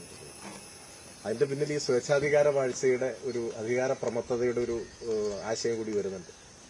അതായത് അതിവിശിഷ്ടമായതെല്ലാം അധികാരമുള്ളവർക്കേ ഉപയോഗിക്കാൻ പാടുള്ളൂ എന്ന അതിന്റെയൊക്കെ പല പല വെർഷനുകൾ ഇന്ന് ലോകത്തിന്റെ പല ഭാഗത്തും നമുക്ക് കാണാൻ കഴിയും. ഇത് രണ്ടും നാടൻ ഇനങ്ങളാണ്, നാടൻ വരിക്കയാണ്, പ്രത്യേക നാടൻ ഇനങ്ങളാണ്. ഇതെനിക്ക് തന്നത് ജയൻ എന്ന് പറയുന്ന ഒരാളാണ്. അയാളെ നിങ്ങൾ പറ്റുമെങ്കിൽ ഒന്ന് പോയി കാണാം. പ്ലാവ് ജയൻ എന്ന് പറയും, കേട്ടിട്ടുണ്ടോ അവന്റെ പേര്? പ്ലാവ് ജയൻ. തൃശ്ശൂർ ഇരിങ്ങാലക്കുടക്കടുത്തുള്ള ആളാണ്. അദ്ദേഹം ജീവിതം മുഴുവൻ പ്ലാവിന് വേണ്ടി സമർപ്പിച്ചിരിക്കും. അങ്ങനെയുള്ള മനുഷ്യർ നമ്മുടെ ഇടയിൽ തന്നെയാണ്. അദ്ദേഹം എഴുതിയ പുസ്തകങ്ങളുണ്ട്, പ്ലാവിനെ സംബന്ധിച്ചും മണ്ണിനെ സംബന്ധിച്ചും എഴുതിയ പുസ്തകങ്ങളുണ്ട്. അദ്ദേഹം ജീവിതം മുഴുവൻ പ്ലാവ് വെച്ച് പിടിപ്പിക്കുന്നതിന് വേണ്ടി സമർപ്പിച്ചിട്ടുള്ള ഒരു മനുഷ്യനാണ്. അദ്ദേഹം പ്ലാവ് ഗ്രാമങ്ങളൊക്കെ ഉണ്ടാക്കിയിട്ടുണ്ട്. കാരണം അദ്ദേഹത്തിന് ഇങ്ങനെ വിട്ടുകിട്ടുന്ന സ്ഥലങ്ങളിലൊക്കെ വിവിധ ഇനത്തിൽ, അദ്ദേഹം നാടൻ മാത്രമേ, ഈ ഇതിനോടൊന്നും അദ്ദേഹത്തിന് യോജിപ്പുണ്ടാവില്ല. അദ്ദേഹം നാടൻ പ്ലാവിനങ്ങൾ മാത്രം അതിന്റെ വിത്തുകൾ സംരക്ഷിച്ച് അത് നട്ടു വളർത്തി അങ്ങനെ ഒരു നിഷ്കാമ കർമ്മം നടത്തുന്ന ഒരാളാണ് ജയൻ. അപ്പോൾ അദ്ദേഹം ഒരു സ്നേഹിതനാണ്. അദ്ദേഹം തന്ന 3 ഉണ്ടായിരുന്നു. ഒന്ന് ബക്കാറിയ കോട്ടലൻസിസ് എന്ന് പറയും അതിന്റെ സയന്റിഫിക് നെയിം. ബക്കാറിയ കോട്ടലൻസിസ് എന്ന് പറഞ്ഞാൽ ഇത് കാട്ടിലുണ്ടാവുന്ന സാധനം. ഞങ്ങളെ കുട്ടിക്കാലത്തൊക്കെ നമ്മൾ വനാതിർത്തിയോട് ചേർന്നവരാണ്. ഞങ്ങൾ കാട്ടില് ധാരാളമായിട്ട് പോകുമായിരുന്നു. അപ്പൊ കാട്ടിൽ നിന്നാണ് ഇത് പറിച്ച് കഴിച്ചിട്ടുള്ളത്. സത്യത്തിൽ ഇത് കുരങ്ങും കരടിയും അങ്ങനെയുള്ള വന്യമൃഗങ്ങളൊക്കെ ഭക്ഷണമാക്കുന്നത്. പക്ഷെ മനുഷ്യർക്ക് കഴിക്കാൻ ഒരു കുഴപ്പമില്ല. ഈ മാംഗോസ്റ്റിനോടൊക്കെ സാദൃശ്യമുള്ള അത്രയും വരത്താണ്. നിങ്ങൾ മൂട്ടിപ്പഴം എന്നൊക്കെ അടിച്ചു വയ്ക്കാൻ ചിലപ്പോൾ കിട്ടുന്നുണ്ട്. അതുകൊണ്ടാണ് ഇതിന്റെ ചുവട്ടിൽ തന്നെ ഇത് ഉണ്ടാവും. അതാണ് ഈ തടിയോട് ചേർന്ന് ഇതുണ്ടാവും. അതിവിശിഷ്ടമായിട്ടുള്ളതാണ്. അപ്പൊ ഇത്ര വലിപ്പം ഉണ്ടാവും. അല്ല, വലുതാവും, മരമാവും, കുറെ കൂടി വലുതാവും. ഇതിന്റെ അടിഭാഗത്താണ് ഇതിന്റെ തടിയിൽ ഇങ്ങനെ മറ്റേ എന്താ പറയാ, ഓരോ ഞെട്ടില് നിറയെ കായ്കൾ ഉണ്ടായിട്ട് കിടക്കുന്ന ഒരിതാണ്. അങ്ങനത്തെ ഒരു ഇതാണ്. അത് പൊട്ടിച്ചിട്ട് അതിന്റെ ഉള്ളിലെ മാംസമായ ഭാഗം ഭക്ഷിക്കണം. ഇത് മാംഗോസ്റ്റിനാട്ടോ, വൈക്കം മുഹമ്മദ് ബഷീറിന്റെ മാംഗോസ്റ്റിൻ കേട്ടിട്ടുണ്ട്. മാംഗോസ്റ്റിൻ അവിടെ വേറെ ഒന്നും കൂടി. ഇത് എനിക്ക് നമ്മുടെ ഇടുക്കി കരിമണ്ണൂരുള്ള ഒരു കുഞ്ഞുമോൻ എന്ന് പറഞ്ഞ ഒരാളുണ്ട്. അദ്ദേഹത്തൊക്കെ പോയി കാണേണ്ടതാണ്. അദ്ദേഹമാണ് കോശേരി എന്ന് പറഞ്ഞൊരു പ്രത്യേക ഇനം മാവ്. അദ്ദേഹത്തിന്റെ അവിടെ മാത്രമേ ഉള്ളൂ കേരളത്തിൽ. ഇപ്പൊ എല്ലായിടത്തും ഉണ്ട്. അദ്ദേഹത്തിന്റെയാണ് അതിന്റെ പേറ്റന്റ് പറയുന്നത് പോലെ. അവിടുന്ന് അദ്ദേഹം അത് ഗ്രാഫ്റ്റ് ചെയ്ത് വികസിപ്പിച്ച് കേരളത്തിലെമ്പാടും വിതരണം ചെയ്യുന്നുണ്ട്. അദ്ദേഹവും ഒരു ചെറിയ നഴ്സറി സംവിധാനം പോലെ അദ്ദേഹമാണ് ഇത് എനിക്ക് തന്നത്. അപ്പോൾ LDF സ്ഥാനാർത്ഥി M സ്വരാജിന്റെ തോട്ടമാണ് നമ്മൾ കണ്ടത്. അപ്പോൾ സ്വരാജും നമ്മുടെ കൂടെയുള്ള റീംസിനെ പോലെ തന്നെ ചെടികളും മരങ്ങളും ഒക്കെ ഒരുപാട് സ്നേഹിക്കുന്ന ഒരു വ്യക്തിയാണെന്ന് കൂടി നമ്മൾ ഇന്ന് മനസ്സിലാക്കി. അപ്പോ എന്താണ് ഞങ്ങൾക്ക് വേണ്ടി വ്യത്യസ്തമായിട്ട് കരുതി വെച്ചിരിക്കുന്നത്? ഇത് പവിഴമല്ലി പൂക്കളാണ്. പവിഴമല്ലി പൂക്കളെ കുറിച്ച് അറിയോ? കേട്ടിട്ടുണ്ട്, ഞാൻ വീഡിയോസിലും കണ്ടിട്ടുണ്ട്, പക്ഷെ നേരിട്ട് കാണുന്നത് ആദ്യമായിട്ടാണ് കേട്ടോ. അതെ, ഇത് പവിഴമല്ലി പൂക്കളാണ്. ശരിക്കും പറഞ്ഞാൽ സാധാരണ നമ്മൾ തറയിൽ വീഴുന്ന പുഷ്പങ്ങളൊന്നും പൂജയ്ക്ക് എടുക്കാറില്ലല്ലോ. പക്ഷെ തറയിൽ വീഴുന്ന പുഷ്പങ്ങൾ പൂജയ്ക്ക് എടുക്കുന്ന ഒരേ ഒരു പുഷ്പമാണിത്, പവിഴമല്ലി. രാത്രി മാത്രമേ വിരിയുള്ളൂ. രാവിലെ ആവുമ്പോൾ ഇത് താഴെ വീണിടക്കും. ഇതിലൊരു കഥയുണ്ട്. ശരിക്കും പറഞ്ഞാല് സൂര്യനെ പ്രണയിച്ച പെൺകുട്ടി എന്നാണ് പറയുന്നത് പവിഴമല്ലി. ഇത് ദേവലോകത്തുള്ള ഒരു അപ്സരസ ആയിരുന്നു. അപ്പൊ സൂര്യനെ പുറകെ നടന്ന് പ്രണയിച്ചു. സൂര്യന് ആദ്യമൊന്നും ഇഷ്ടമുണ്ടായിരുന്നില്ല. പിന്നെ കുറെ കാലം കഴിഞ്ഞപ്പോ ഇങ്ങനെ പുറകെ നടക്കല്ലേ, സൂര്യ ഇഷ്ടമാണെന്ന് പറഞ്ഞു.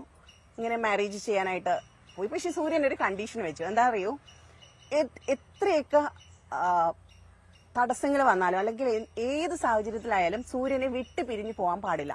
ഈ ഒരു കണ്ടീഷൻ അക്സെപ്റ്റ് ചെയ്തിട്ട് പവിഴമല്ലി സൂര്യന്റെ മാരേജ് ചെയ്തു. ഒരു വസന്തകാലത്തായിരുന്നു മാരേജ്. പിന്നെ ഒരു ശിശിരകാലത്ത് അവരുടെ ഹണിമൂണൊക്കെ കഴിഞ്ഞു. ചൂടുകാലം വന്നു. ചൂടുകാലം വന്ന സമയത്തുണ്ടല്ലോ ഭയങ്കര ചൂടല്ലേ സൂര്യന്. അതെ. അപ്പൊ സൂര്യൻ കെട്ടിപ്പിടിക്കാൻ വന്നപ്പോ പവിഴമല്ലി പെട്ടെന്ന് പിന്നോട്ട് പോയി. ചൂട് കാരണമാണ് പിന്നോട്ട് പോയത്. സൂര്യൻ അത് ഇഷ്ടപ്പെട്ടില്ല. സൂര്യന് ഭയങ്കരമായിട്ട് ദേഷ്യം വന്നു. പവിഴമല്ലിയെ ശപിച്ചു. എന്നിട്ട് പറഞ്ഞു, നീ ഭൂമിയിൽ പോയി ഒരു മരമായിട്ട് ജന്മം എടുക്കാൻ പറഞ്ഞു. പക്ഷെ കുറെ കഴിഞ്ഞു സൂര്യന്റെ ചൂടൊക്കെ മാറി. അപ്പൊ സൂര്യന് സങ്കടം വന്നു. പ്രണയിച്ചിരുന്ന പെൺകുട്ടിയല്ലേ. അതെ അതെ. അപ്പൊ അതൊക്കെ ആലോചിച്ചപ്പോ സൂര്യന് സങ്കടം വന്നു. അപ്പൊ സൂര്യൻ എന്ത് ചെയ്തു? തിരിച്ച് പവിഴമല്ലിയെ കാണാനായിട്ട് വന്നു. അപ്പൊ സൂര്യൻ എന്നും അന്ന് മുതൽ എന്നും വൈകുന്നേരം സൂര്യൻ അസ്തമിക്കുന്നത് പവിഴമല്ലിയെ കാണാനായിട്ടാണ്. സൂര്യൻ വരുന്ന നേരം ആവുമ്പോൾ മാത്രം പവിഴമല്ലി എന്താ പറയാ നല്ല സുന്ദരിയായി പൂക്കളൊക്കെ വിരിക്കും. സൂര്യന് വേണ്ടി വിരിക്കുന്നതാണ്. സൂര്യൻ രാത്രി ഉറങ്ങുന്നത് പവിഴമല്ലിയുടെ കൂടെയാണ്. സൂര്യൻ തിരിച്ചു പോകുന്ന സമയത്ത് പവിഴമല്ലി പൂവെല്ലാം കൊഴിയും. ഇതാണ് ഒരു കൺസെപ്റ്റ്. ഇപ്പൊ നോർമൽ പവിഴമല്ലി എല്ലായിടത്തും കാണും. പക്ഷെ നമുക്കൊരു പ്രത്യേകതയുണ്ട്. ഇത് വേരിഗേറ്റഡ് പവിഴമല്ലിയാണ്. ഇതിന്റെ ഇലകൾ കണ്ടോ? ഇത് സാധാരണ പവിഴമല്ലിയല്ല. സാധാരണ പവിഴമല്ലിക്ക് പച്ച നിറത്തിലുള്ള ഇലകളാണ്. ഇത് വേരിഗേറ്റഡ് ആണ്. ഇത് റെയർ പ്ലാന്റ് ആണ്. ഇത് നമ്മുടെ കളക്ഷനിലുള്ള ഒരു പ്ലാന്റ് ആണ്. Okay okay. പക്ഷെ ഇതില് വിരിയുന്ന പൂക്കൾ സെയിം പൂക്കൾ തന്നെയാണ്. ഇലകൾക്ക് മാത്രമാണ് വ്യത്യാസം വരുന്നത് അല്ലേ? എന്തൊക്കെ കഥകളാണല്ലേ ഒരു ചെടിയെ ചുറ്റിപ്പറ്റി മാത്രമുള്ളത്. അപ്പം റീംസ് ഗാർഡൻസ് എന്നുള്ള യൂട്യൂബ് ചാനൽ നോക്കിയാൽ നിങ്ങൾക്ക് ഇതുപോലെ ഒരുപാട് കഥകൾ കേൾക്കാം കേട്ടോ. ഞാൻ കയറി നോക്കാറുണ്ട്, കഥകളൊക്കെ അറിയാറുണ്ട്. അപ്പോൾ ഇത് ഒരു മരമായിട്ട് വളരുമോ അതോ മരമായിട്ട് വളരും? വലിയ മരമല്ല, ഒരു ചെറിയൊരു ടൈപ്പ്, ഒരു ചെറു മരമായിട്ട് വളർന്ന് എന്നും പൂക്കൾ തരുന്നതാണ്. എല്ലാ ദിവസവും നമ്മുടെ വീട്ടുമുറ്റത്ത് പൂക്കൾ ഉണ്ടാവും. ഓ അത് ശരി. അതാണ് ഇതിന്റെ ഒരു പ്രത്യേകത. ഇതിന്റെ റേറ്റ് ഒക്കെ എങ്ങനെയാ വരുന്നത്? ഇത് വരുന്നത് 80 രൂപയാണെന്ന് തോന്നുന്നു. പവിഴമല്ലി എത്രയായിരുന്നു? 80 രൂപ ഏകദേശം.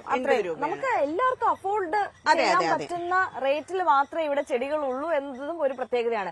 എന്നാൽ വ്യത്യസ്തമാർന്ന ചെടികളാണ് താനും. അപ്പം എല്ലാ പ്രേക്ഷകർക്കും അറിയാൻ ആഗ്രഹമുള്ള ഒരു കാര്യം എന്താണെന്നറിയാമോ? നീർമാതളം. അതെ, മാധവിക്കുട്ടിയെ ഇഷ്ടമല്ലാത്ത, നീർമാതളം ഇഷ്ടമല്ലാത്ത ആളുകൾ ഉണ്ടാവില്ല, മലയാളികൾ ഉണ്ടാവില്ല അല്ലേ? അപ്പൊ ഈ നീർമാതളം അങ്ങനെ കണ്ടിട്ടേ ഇല്ല. ഞാൻ ഇതുവരെ ആ മരം കണ്ടിട്ടില്ല. ഇതാണ് നീർമാതളം. ശരിക്കും പറഞ്ഞാൽ ഞാൻ ഒത്തിരി ആഗ്രഹിച്ച് എന്താണ്, ഞാൻ മാധവിക്കുട്ടിയുടെ കഥയൊക്കെ വായിക്കുമ്പോൾ ഞാൻ ഒത്തിരി അന്വേഷിച്ച് നടന്നിട്ടുണ്ട്. എന്താണ് നീർമാതളം? ഞാൻ മനസ്സിൽ വിചാരിച്ചിരുന്ന വേറെ ഏതോ പൂക്കളം, വേറെ ഏതോ തരത്തിലുള്ള പൂക്കളെന്നായിരുന്നു. ഒടുവിൽ ഞാൻ നീർമാതളം കണ്ടുപിടിച്ചു. നിറച്ച് പൂക്കളുമായിട്ട് വിരിഞ്ഞു നിൽക്കുന്ന നീർമാതളത്തിന്റെ വീഡിയോ നമ്മുടെ ചാനലിൽ അപ്ലോഡ് ചെയ്തിട്ടുണ്ട്. അതിന്റെ തൈകളാണിത്. ഒത്തിരി പേര് മേടിച്ചിട്ടുണ്ട് കേട്ടോ. ഒരു ഇല പോലും ഇല്ലാതെ നിറച്ച് പൂത്ത് നിൽക്കുന്ന നീർമാതളം. അത് സീസണിലാണ് നീർമാതളം പൂക്കുക. അപ്പൊ ആ പൂക്കുന്ന സമയത്തുള്ള വീഡിയോ അപ്ലോഡ് ചെയ്തിട്ടുണ്ട്. കേറി നോക്കാം. ഇതാണ് അതിന്റെ തൈകൾ. നമ്മളിപ്പോ ഒരു വൻ മരമായി മാറും ഈ തൈ. അതെ, നീർമാതളം. അതും പൂക്കുന്ന സമയത്ത് ഇലകളില്ലാതെ പൂക്കും. എന്തുകൊണ്ടാണ് മാധവിക്കുട്ടി അതിനെ ഇത്രയേത് സ്നേഹിച്ചതെന്നുള്ളത് നമുക്ക് ആ മരം നേരിട്ട് കണ്ടാലേ മനസ്സിലാവുള്ളൂ. പലപ്പോഴും വീഡിയോയിൽ കണ്ടാൽ പോലും അത് പിടികിട്ടില്ല. കാര്യം അതിന്റെ ഒരു സുഗന്ധം, അതിന്റെ ഒരു അതിനടുത്ത് നിന്നാലേ. അതെ, ഇഷ്ടം പോലെ വണ്ടുകളും ശലഭങ്ങളും കുഞ്ഞു കുഞ്ഞു തേനീച്ചകളും ഒക്കെ പറന്ന് നടക്കുന്ന, അത് നേരിട്ട് കണ്ട ഒരു എക്സ്പീരിയൻസ് എനിക്കുണ്ട്. അതുകൊണ്ട് തന്നെ ഞാൻ ഒരുപാട് ഇഷ്ടപ്പെടുന്ന ചെടികളിൽ ഒന്നാണിത്. അപ്പൊ ഇത് എത്ര വർഷം എടുക്കും വളർന്ന ഒരു വൻമരമായതിനു ശേഷം മാത്രമാണ് ഈ കുടപോലെ? അല്ല, ഇത് ഏതാണ്ട് 3 വർഷത്തിനുള്ളിൽ തന്നെ തൈകൾ നട്ടു തുടങ്ങിയാൽ പൂത്തു തുടങ്ങും. ഈ പവിഴമല്ലിയൊക്കെ പറയുന്നത് പോലെ തന്നെയാണ്. നല്ല രസമായിട്ട് പൂത്തു നിൽക്കുന്നതാണ്. കാലങ്ങളോളം നിന്ന് പൂക്കുകയും ചെയ്യും. അത് ശരി. പക്ഷെ പവിഴമല്ലി എന്നും പൂക്കും. ഇത് എല്ലാ ദിവസവും പൂക്കൾ കാണില്ല, സീസണിലാണ് പൂക്കുക. ആ പൂക്കുന്ന സമയത്ത് നമുക്കിതിനെ കാണാൻ ഭയങ്കര രസമാണ്. ഈ വെറൈറ്റി ആയിട്ടുള്ള തൈകളും ഒക്കെ എവിടുന്നാണ് ശേഖരിക്കുന്നത്? നടക്കും ഇങ്ങനെ കേരളത്തിന് പുറത്തും അങ്ങോട്ടും ഇങ്ങോട്ടും ഗ്രാമങ്ങളിലൊക്കെ യാത്ര ചെയ്യുമ്പോൾ നമുക്ക് കിട്ടും. നമുക്ക് ഒരു ചെടിയെ കുറിച്ച് പഠിച്ച് അതിനുവേണ്ടി നടക്കുമ്പോൾ നമുക്ക് അത് എവിടുന്നാണ് എങ്ങനെയാണെന്നുള്ള ഐഡിയാസ് ഒക്കെ കിട്ടും. അപ്പം ഈ ഒരു തൈ ലഭിച്ചു കഴിഞ്ഞാൽ പിന്നെ അത് നമ്മുടെ ഈ നഴ്സറി കൊണ്ടുവന്ന് ബഡ് ചെയ്ത് അതെ പ്രൊപ്പഗേഷൻ ചെയ്യാനായിട്ട് നമുക്ക് തമിഴ്നാട്ടിലൊരു സെന്റർ ഉണ്ട്. അവിടുന്ന് പ്രൊപ്പഗേഷൻ ചെയ്തിട്ടാണ് ഇത് ഇങ്ങോട്ടേക്ക് കൊണ്ടുവരാം. അത് ശരി. ഇപ്പൊ ഈ നീർമാതളം എവിടുന്നാണ് കിട്ടിയത്? നീർമാതളം ശരിക്കും പറഞ്ഞാൽ തമിഴ്നാട് നിന്നാണ് എനിക്ക് കിട്ടിയത്. തമിഴ്നാട് ബാംഗ്ലൂർ ഹൈവേയില് സൈഡിൽ ഒരു മരം നിപ്പുണ്ട്. ഞാൻ അത് ഐഡന്റിഫൈ ചെയ്തു. മാസങ്ങളോളം അതിനെ വാച്ച് ചെയ്തു. അത് പൂത്തപ്പോൾ അതിന്റെ വീഡിയോസ് എടുത്തു. അതിൽ നിന്ന് കമ്പ് കൊണ്ടുവന്ന് ഒരു ഗാർഡനിലേക്ക് കൊടുത്തു. പിന്നെ എനിക്ക് ഈ ഒരു തൈകൾ കിട്ടിയത് നെല്ലിമൂട് ഗാർഡനിൽ നിന്നാണ്. നമുക്ക് അത്രത്തോളം നമുക്ക് പ്രൊഡക്ഷൻ അത്രത്തോളം നടത്താൻ പറ്റില്ല. നമുക്ക് ഈ ഒരു തൈ അവിടെ നിന്നാണ് കിട്ടിയിരിക്കണേ. ഇതും വളരെയേറെ പ്രത്യേകതകളുള്ള ഒരു ചെടിയാണ് കേട്ടോ. ഇതല്ലേ? ശരിക്കും പൂക്കളില്ല, ഇത് നമ്മുടെ വീഡിയോസിൽ ഒത്തിരി പ്രാവശ്യം കാണിച്ചിട്ടുള്ളതാണ്. ഇത് കാൻഡിൽ വൈൻ എന്ന് പറയും. ഒരുപാട് വെള്ളപ്പൂക്കൾ അല്ലേ, കുഞ്ഞു കുഞ്ഞു വെള്ളപ്പൂക്കൾ, ഭയങ്കര മണവുമാണ്. ഇത് ശരിക്കും പറഞ്ഞാൽ പണ്ടത്തെ രാജകൊട്ടാരങ്ങളിൽ മാത്രം വളർത്തിയിരുന്ന ഒരു ചെടിയെന്നാണ് പറയപ്പെടുന്നത്. അത് ശരി. അത് ഒരിടത്തും ഉണ്ടായിരുന്നില്ല. നമുക്ക് ഇതിന്റെ ഒരു തൈ കിട്ടി. ഇന്ത്യൻ ഒറിജിൻ ആണോ ഇത്? അറിയില്ല, അതിനെ കുറിച്ചൊന്നും ധാരണയില്ല. പക്ഷെ ഭയങ്കരമായ സുഗന്ധമാണ്. ഇന്നലെയൊക്കെ ഇതിൽ പൂക്കൾ ഉണ്ടായിരുന്നു, ഇന്നിപ്പോ കൊഴിഞ്ഞു പോയതാ. ഇതും തൈകൾ ഉണ്ടാക്കിയെടുക്കാൻ വളരെ പ്രയാസമാണ്. കാൻഡിൽ വൈൻ, കാൻഡിൽ വൈൻ അങ്ങനെയാണല്ലേ? Candle wine. അതെ, ഇങ്ങനെ നിറയെ പൂക്കളൊക്കെ ആയിട്ട് നല്ല സുഗന്ധമായിരിക്കും അല്ലേ? അതെ, നിറച്ച് ഇലകളും ഉണ്ട്. ഇലകൾ കാണാനും ഇതിന് ഭയങ്കര ഭംഗിയാണ്. ചന്ദന ഒരു തൈ എടുക്കുമോ ഇതിന്റെ തൈകൾ ഞാനൊന്ന് കാണിച്ചു തരാം. തൈകൾ പ്രൊപ്പഗേറ്റ് ചെയ്യാനും ഭയങ്കര പാടാണ്. പക്ഷെ ഇതും എപ്പോഴും വിരിയുന്ന പൂക്കളാണ്. ഇത് കണ്ടില്ലേ, ഇപ്പൊ ഇന്ന് പൂവില്ലാന്നുണ്ടെങ്കിൽ നാളത്തേക്ക് വിരിയാനായിട്ട് ഒത്തിരി മൊട്ടുകളുണ്ട്. എപ്പോഴും വിരിയുന്നത് ഈ ഒരു സൈസിലായിരിക്കും അതിന്റെ പൂക്കൾ വരിക. ഇത് വള്ളിച്ചെടിയായിട്ടാണ് അല്ലെ? വള്ളിച്ചെടിയായിട്ടും ബുഷായിട്ടും ഒക്കെ നമുക്ക് വളർത്താൻ പറ്റുന്നതാണ്. അതെ, നമ്മുടെ സൗകര്യം അനുസരിച്ച് ഇതിനെ വളർത്തിയെടുക്കാം എന്നുള്ളതാണ്. അതെ, ഇതാണ് അതിന്റെ തൈകൾ. ഈ സൈസിനുള്ള തൈകളാണ് ഇപ്പോഴുള്ളത്. ഓരോ സമയത്തും ഓരോ സൈസിനുള്ള തൈകളായിരിക്കും. ഇപ്പോഴുള്ളത് ഈ സൈസിനുള്ള തൈകളാണ്. ഒരു ചെടിയെങ്കിൽ ഒരു ചെടി ഇന്നത്തെ ദിവസം നടുക എന്നുള്ള ഒരു സന്ദേശമാണ് കേട്ടോ നമ്മൾ ഇന്നത്തെ ദിവസം കൊണ്ട് ഉദ്ദേശിക്കുന്നത്. അപ്പോൾ നമ്മള് പ്രകൃതിയെക്കുറിച്ചും പ്രകൃതി സ്നേഹത്തെക്കുറിച്ചും ഒക്കെ എന്നും പറയും. പക്ഷെ തിരക്കുള്ള ജീവിതമാണ് എല്ലാവർക്കും. അത്തരത്തിൽ വലിയ പ്രകൃതി സംരക്ഷണത്തിലേക്കൊന്നും ഒരു പക്ഷെ പോകാൻ കഴിയില്ല. പക്ഷെ നമ്മളെക്കാൾ കഴിയുന്ന ചെറിയ ചെറിയ കാര്യങ്ങൾ എന്ന് പറഞ്ഞാൽ ഇതുപോലുള്ള ചെറിയ ചെറിയ മരങ്ങളുടെ തൈകളൊക്കെ വാങ്ങി നമുക്ക് സ്ഥലമുണ്ടെങ്കിൽ അവിടെ നട്ട് പരിപാലിക്കുക എന്നുള്ളത്. അതിനിപ്പോ ഒരു ജൂൺ 5 പരിസ്ഥിതി ദിനം വേണമെന്നൊന്നുമില്ല. നമുക്ക് എല്ലാ ദിവസവും ചെയ്യാവുന്ന കാര്യമാണ്, അല്ലെങ്കിൽ വർഷത്തിൽ 1-2 തവണയെങ്കിലും ചെയ്യാവുന്ന കാര്യമാണ്. പക്ഷെ ഇന്നത്തെ ഒരു ദിവസമെങ്കിലും ചെയ്യണമല്ലോ, അത്രേ ഉദ്ദേശിക്കുന്നുള്ളൂ. അപ്പോൾ ഈ ചെടി ഏതാണ്? ഇതാണ് ചിത്തിരപ്പാല. ചിത്തിരപ്പാല. ഇതും ദിവസവും പൂക്കൾ തരുന്നതാണ്. നല്ല രസമായിട്ട് വിരിയുന്നതാണ്. എന്നും ഒരു പ്രത്യേക മണത്തോടു കൂടി എല്ലാ ദിവസവും. നമ്മുടെ പാലപ്പൂവെന്ന് പറയും. പാലപ്പൂവിന്റെ ഒരു പിങ്ക് ഷെയ്ഡ് വരുന്നതാണ്. കോക്സിയ എന്നോ ഇതിനൊരു പേരുണ്ട്. പക്ഷെ നമ്മുടെ നാട്ടിൻ പ്രദേശങ്ങളിൽ ചിത്തിരപ്പാല എന്നാണ് ഇത് അറിയപ്പെടുന്നത്. ഈ മറ്റുള്ള നഴ്സറികളിലൊക്കെ ഇത്തരം ചെടികളൊന്നും ഇല്ലാത്തത് എന്തുകൊണ്ടായിരിക്കും? അവര് അതിനുവേണ്ടി മെനക്കെട്ട് ഇറങ്ങാത്തത് കൊണ്ടാണോ? ആയിരിക്കാം. ഇപ്പൊ ഒത്തിരി പേരൊക്കെ നമ്മളിപ്പോ ഓൺലൈൻ പ്രൊമോഷൻ ഇങ്ങനെയുള്ള ചെടികൾക്ക് ഒത്തിരി കസ്റ്റമേഴ്സ് ഉള്ളത് കൊണ്ട് തന്നെ ഇപ്പൊ പല നഴ്സറികളും ഇത് കളക്ട് ചെയ്ത് തുടങ്ങി. ഇപ്പം നമുക്കറിയാം ഒരു മോഡേണൈസ്ഡ് ചുറ്റുപാട്, ഫ്ളാറ്റിലൊക്കെയുള്ള ജീവിതമൊക്കെയാണ്. അപ്പൊ കൂടുതൽ ആളുകൾ ഒരുപക്ഷെ ഇൻഡോർ പ്ലാന്റ്സിനെയൊക്കെ ആശ്രയിക്കുന്ന ഒരു സമയം കൂടിയാണ്. അപ്പം പക്ഷേ ഇതുപോലുള്ള നാടൻ ചെടികള്, പാരമ്പര്യം, അങ്ങനെ പരമ്പരാഗതമായിട്ടുള്ള പഴമകളിലുള്ള ചെടികളൊക്കെ അന്വേഷിച്ചു വരുന്ന ഒരുപാട് ആളുകളുണ്ട്. ഒത്തിരി പേര് മേടിക്കുന്നുണ്ട്. അത് ശരി. അപ്പൊ ഒരുപാട് വിശേഷങ്ങൾ ബാക്കിയുണ്ട്. നമുക്ക് ഈ റീംസ് ഗാർഡൻസിൽ നിന്ന് ഒരുപാട് ചെടികൾ ഇനി നമുക്ക് പരിചയപ്പെടാനും ഉണ്ട്. Welcome back. അപ്പോൾ എല്ലാ പ്രേക്ഷകർക്കും വീണ്ടും രാവിലെയിലേക്ക് സ്വാഗതം.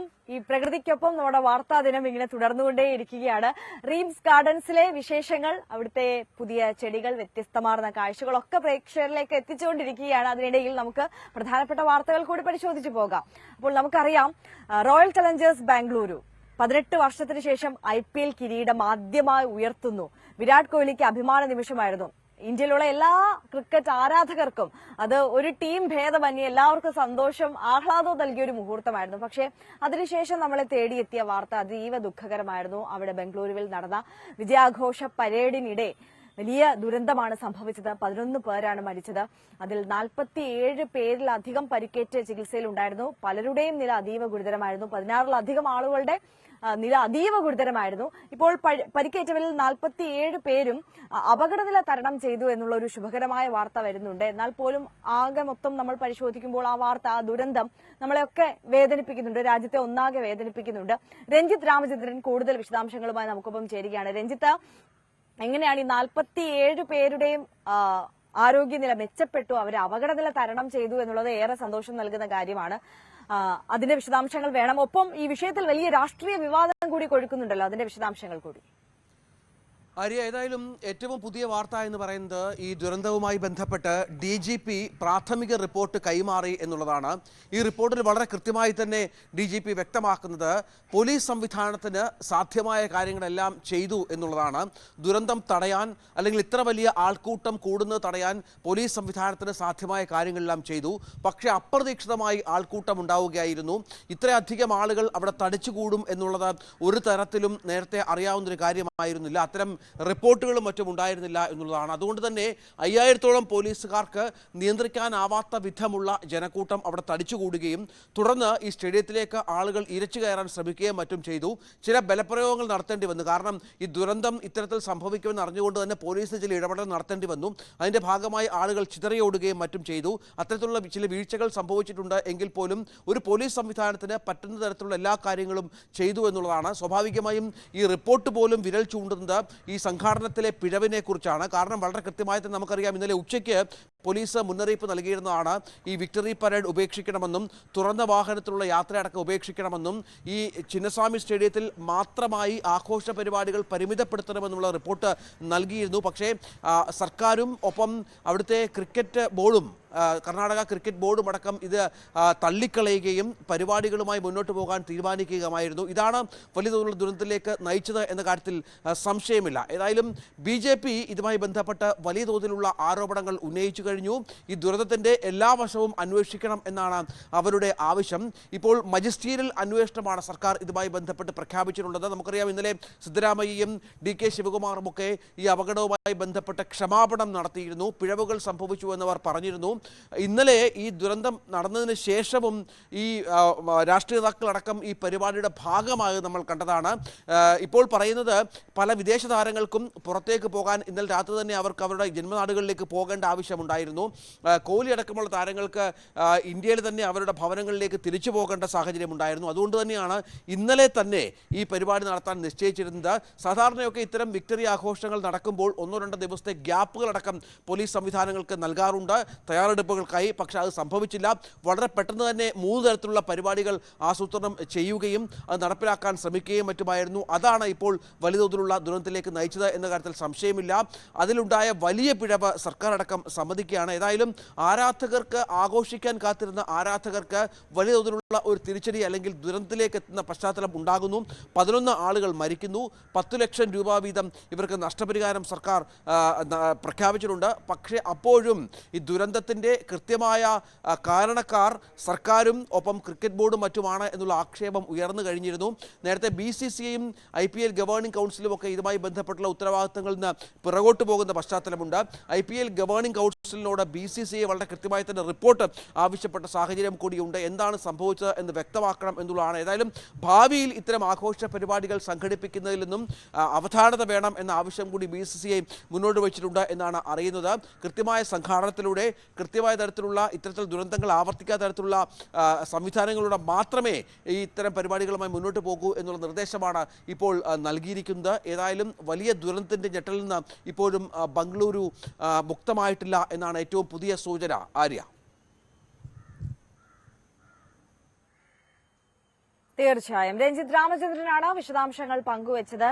എന്തായാലും ബംഗളൂരുവിൽ നടന്ന വലിയ ദുരന്തം, അതിന്റെ ഞെട്ടലിൽ തന്നെയാണ് രാജ്യമുള്ളത്.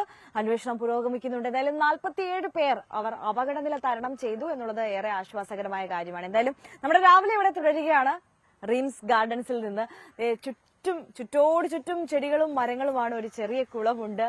വളരെ രസമാണ് കേട്ടോ ഇന്നത്തെ ഈ രാവിലെ നമുക്ക് ഇവിടെ നിന്ന് തുടങ്ങാൻ കഴിഞ്ഞതിൽ. ദിവസവും രാവിലെ എഴുന്നേറ്റിട്ട് നമുക്ക് ഇത്രയും ഒരു പച്ചപ്പും ഹരിതാഭയൊക്കെ കാണാൻ കഴിയുന്നത് തന്നെ മനസ്സിനെ അത്രത്തോളം കുളിരണിയിക്കും അല്ലെ. നമുക്ക് വലിയൊരു പോസിറ്റീവ് എനർജി തരുന്ന ഒന്നും കൂടിയാണ്. അപ്പോൾ അതേ എനിക്ക് ചുറ്റും ഒരുപാട് വെറൈറ്റി ചെടികളുണ്ട് കേട്ടോ. പലതരത്തിലുള്ള റോസുകളുണ്ട്, താമരയുണ്ട്, ആമ്പലുണ്ട്, മഞ്ചാടിയുണ്ട്. അങ്ങനെ എണ്ണിയാലും പറഞ്ഞാലും തീരാത്ത അത്രത്തോളം വെറൈറ്റി ഒരു വലിയ സ്ഥലം. ഇത് റീംസ്, ഇത് എത്ര? ഇത് 50 സെന്റാണ്. 50 സെന്റിൽ നിറയെ ഗാർഡൻ. ഈ ഗാർഡന് വേണ്ടിയിട്ട് മാത്രം സെറ്റ് ചെയ്തേക്കുന്ന ഒരു പ്ലോട്ടാണ് കേട്ടോ ഇത്.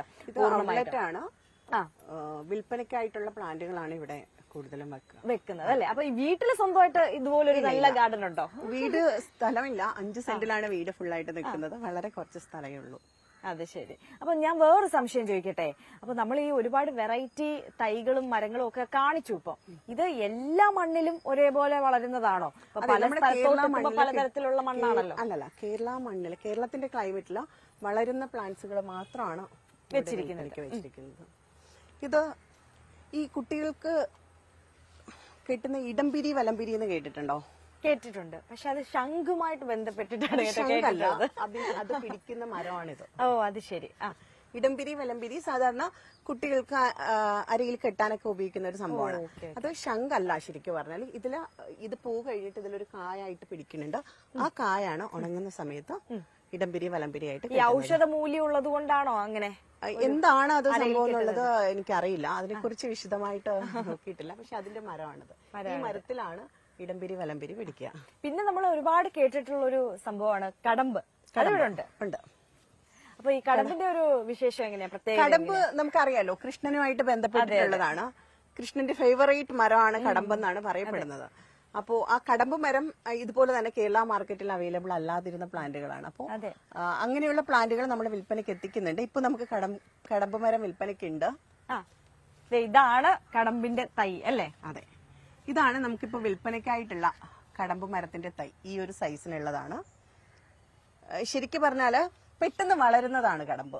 നല്ല പൂക്കളാണ്, ഈ മഞ്ഞ കളറിൽ നല്ല രസത്തിലുള്ള പൂക്കളാണ്.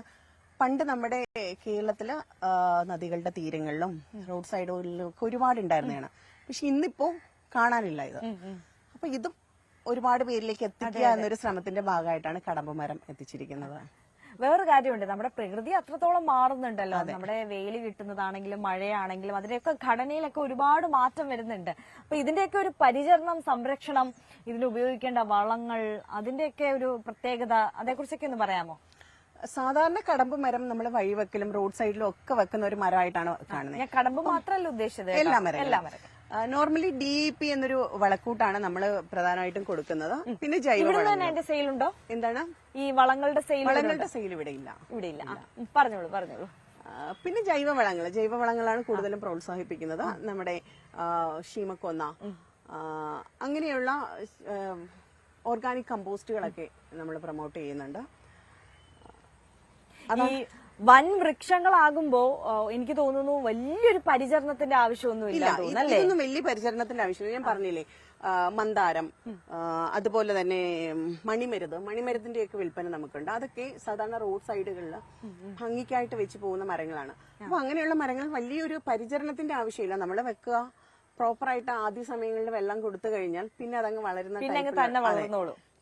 വളരുന്ന ടൈപ്പിലുള്ള മരങ്ങളാണ്.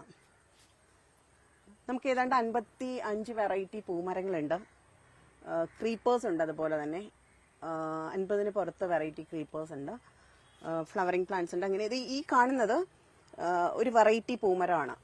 ഇത് കൊക്കലോസ്പെർമം അല്ലെങ്കിൽ സിലിക്കോൺ ട്രീ എന്ന് പറയും. നല്ല രസമുള്ള മഞ്ഞപ്പൂക്കൾ പിടിക്കുന്നതാണ്. ഇതിന്റെയൊക്കെ ശാസ്ത്രീയ നാമം പഠിച്ചു വെക്കുക, ഓർത്ത് വെക്കുക എന്ന് പറയുന്നത് തന്നെ കുറച്ച് കഠിനമാണ്. ബോട്ടണി ആയിരുന്നോ BSc?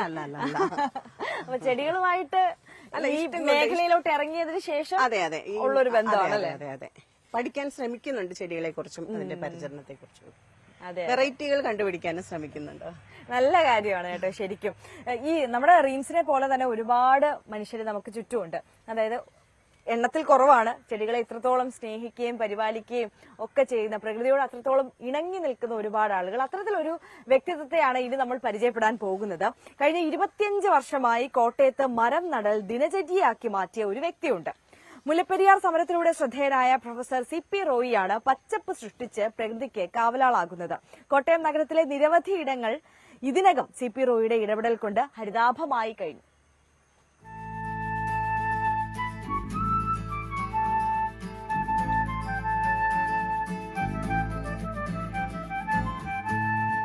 കാടില്ലെങ്കിൽ മനുഷ്യരില്ല. ആ അർത്ഥത്തിൽ മനുഷ്യരെ സംരക്ഷിക്കാൻ വേണ്ടിയാണ് പ്രൊഫസർ CP റോയിയുടെ ഈ ദൗത്യം.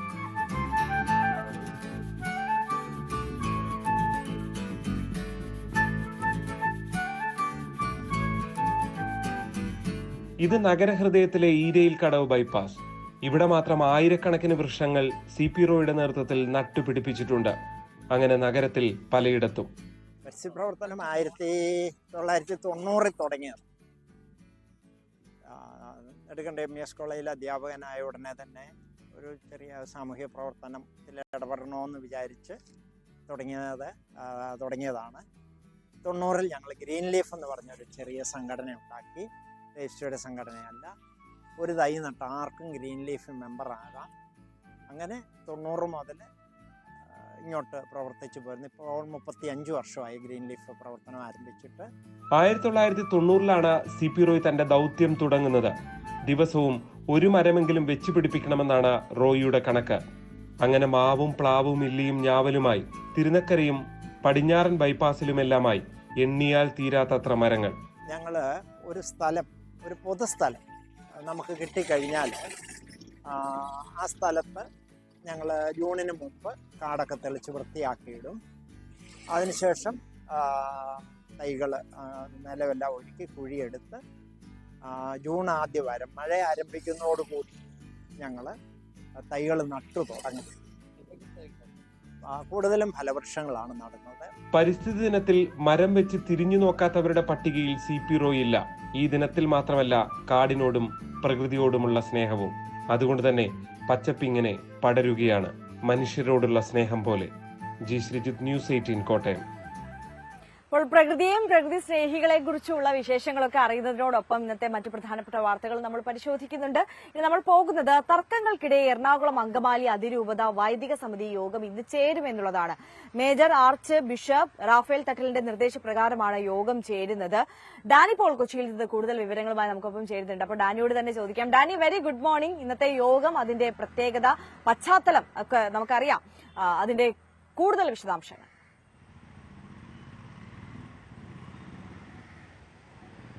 Arya, good morning.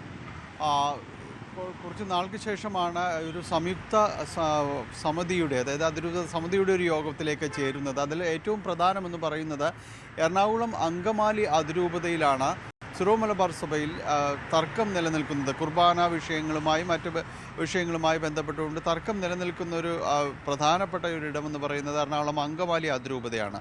കഴിഞ്ഞ കുറേ നാളുകളായി പല പരീക്ഷണങ്ങൾ നടത്തുന്നു, പല രീതിയിലുള്ള സമവായ ചർച്ചകൾ നടക്കുന്നു. പക്ഷേ ഒന്നും തന്നെ അത് ഒരു ഫലവത്താകുന്ന രീതിയിലേക്ക് കാര്യങ്ങൾ പോകുന്നില്ല എന്നതാണ്.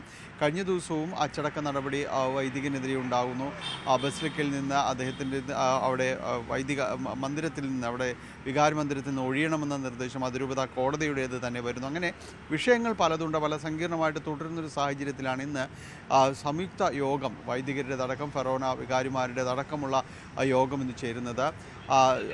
സഭയുടെ മേജർ ആർച്ച് ബിഷപ്പും അധ്യക്ഷനുമായ റാഫേൽ തട്ടിലാണ് ഈ യോഗം വിളിച്ച് ചേർത്തിരിക്കുന്നത്.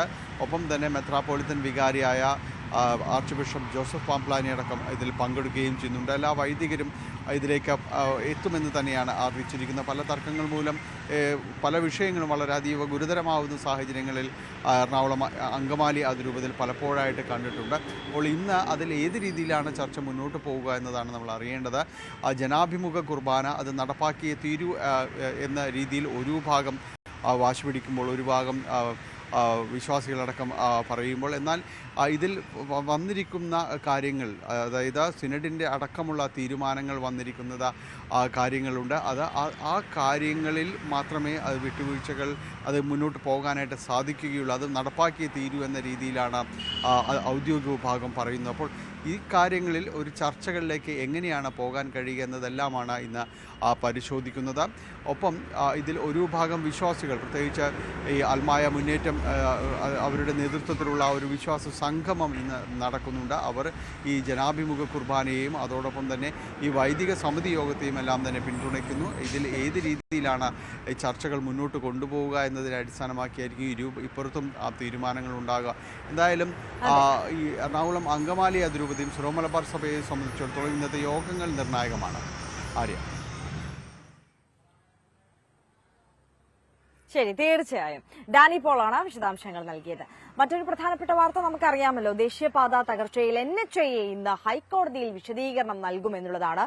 തകർച്ചയുടെ കാരണവും ഉത്തരവാദികൾ ആരെന്നും വിശദീകരിക്കണമെന്നും കോടതി നേരത്തെ ആവശ്യപ്പെടുകയും ചെയ്തിരുന്നു. എന്തായാലും ദേശീയപാത തകർച്ചയിൽ സംസ്ഥാനത്ത് നമുക്കറിയാം മലപ്പുറം ജില്ലയിൽ, അതോടൊപ്പം കാസർഗോഡ് ജില്ലയിൽ, കണ്ണൂര്, ആലപ്പുഴയിൽ, കൊല്ലം ജില്ലയിലൊക്കെ ഇത്തരത്തിൽ വലിയ രീതിയിൽ കേടുപാടുകൾ സംഭവിച്ചു. റോഡ് അപകടാവസ്ഥയിലായി, സമീപവാസികളെല്ലാം ദുരിതത്തിലാകുന്ന കാഴ്ചകളൊക്കെ നമ്മൾ കണ്ടു. അപ്പോൾ ഈ വിഷയത്തിൽ ഇന്ന് ഹൈക്കോടതിയിൽ NHAA വിശദീകരണം നൽകണം എന്നുള്ളതാണ്. മറ്റൊരു വാർത്ത എന്ന് പറയുന്നത് കണ്ണൂർ ചെങ്ങളായി ചുഴലിക്കാവുമ്പായി റോഡിൽ ഗർത്തം രൂപപ്പെട്ടത് ഇന്നലെ നമ്മൾ കണ്ട വാർത്തയാണ്. അതിൽ സോയിൽ പൈപ്പിംഗ് പ്രതിഭാസം മൂലമാണെന്ന് സ്ഥലം സന്ദർശിച്ച് പ്രാഥമിക പരിശോധന നടത്തിയ വിദഗ്ധ സംഘം പറയുന്നുണ്ട്. അതായത് സോയിൽ പൈപ്പിംഗ് പ്രതിഭാസം മൂലമാണ് അത്തരത്തിലൊരു ഗർത്തം അവിടെ സംഭവിച്ചത് എന്നുള്ളതാണ്. റോഡിലൂടെ കാൽനട യാത്ര പോലും ഇപ്പോൾ അസാധ്യമാണ്. റോഡ് പൂർണ്ണമായും അടച്ചിട്ടുണ്ട്. ഗതാഗതം മറ്റൊരു റോഡ് വഴി, നിടിയേങ്ങ റോഡ് വഴി തിരിച്ചു വിട്ടിട്ടുണ്ട്. സംഭവത്തിൽ ജില്ലാ മണ്ണ് സംരക്ഷണ ഓഫീസ് ജില്ലാ കളക്ടർക്ക് പ്രാഥമിക റിപ്പോർട്ട് നൽകിയിട്ടുമുണ്ട്.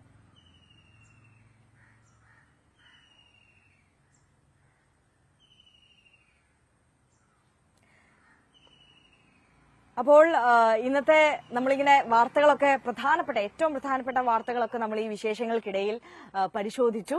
അപ്പോൾ ഇനി നമ്മൾ പോകുന്നത് രാവിലെയിലെ ഏറ്റവും ഫേവറേറ്റ് സെഗ്മെന്റിലേക്കാണ്. പ്രേക്ഷകർക്കറിയാം, സ്പെഷ്യൽ ഡേ സെഗ്മെന്റ്. അപ്പോൾ ഇന്നത്തെ സ്പെഷ്യൽ ഡേയിൽ ഇന്ന് ആരൊക്കെയാണ് നമുക്കൊപ്പം ന്യൂസ് 18നോടൊപ്പം ആഘോഷിക്കാൻ എത്തുന്നത് എന്നുകൂടി നമുക്ക് നോക്കാം. ആദ്യമായി എത്തുന്നത് തൃശൂർ കുന്നത്തങ്ങാടി സ്വദേശികളായ അരുണിന്റെയും അനിതയുടെയും മകളായ ആരുദ്രയുടെ 2ാം പിറന്നാളാണ് ഇന്ന്. അച്ഛന്റെയും അമ്മയുടെയും അമ്മൂമ്മയുടെയും പിന്നെ ചേട്ടന്മാരായ ആരുവിന്റെയും ആര്യന്റെയും പേരിലാണ് പിറന്നാൾ ആശംസകൾ അറിയിക്കുന്നത്. അപ്പോൾ ഇവരുടെ മാത്രമല്ല, ന്യൂസ് 18 കുടുംബത്തിന്റെ ഭാഗത്തു നിന്നും എല്ലാവിധ ആശംസകളും അറിയിക്കുകയാണ് ആരുദ്ര മോൾക്ക്. വെരി ഹാപ്പി ബർത്ത്ഡേ മോളെ.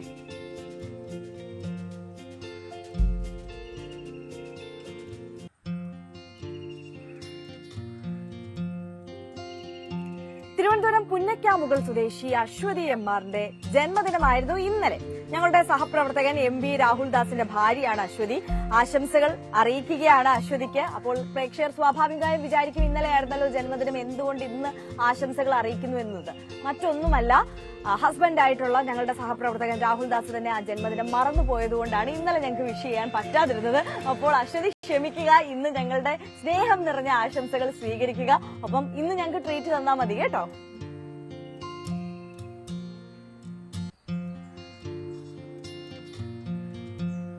ചിറയൻകീഴ് സ്വദേശികളായ ആരവിന്റെയും ശ്രീയയുടെയും ജന്മദിനമാണിന്ന്. അപ്പോൾ 2 പേർക്കും എല്ലാവിധ ആശംസകളും അറിയിക്കുകയാണ്. വെരി ഹാപ്പി ബർത്ത്ഡേ ആരവ് മോനും ശ്രീയ മോൾക്കും.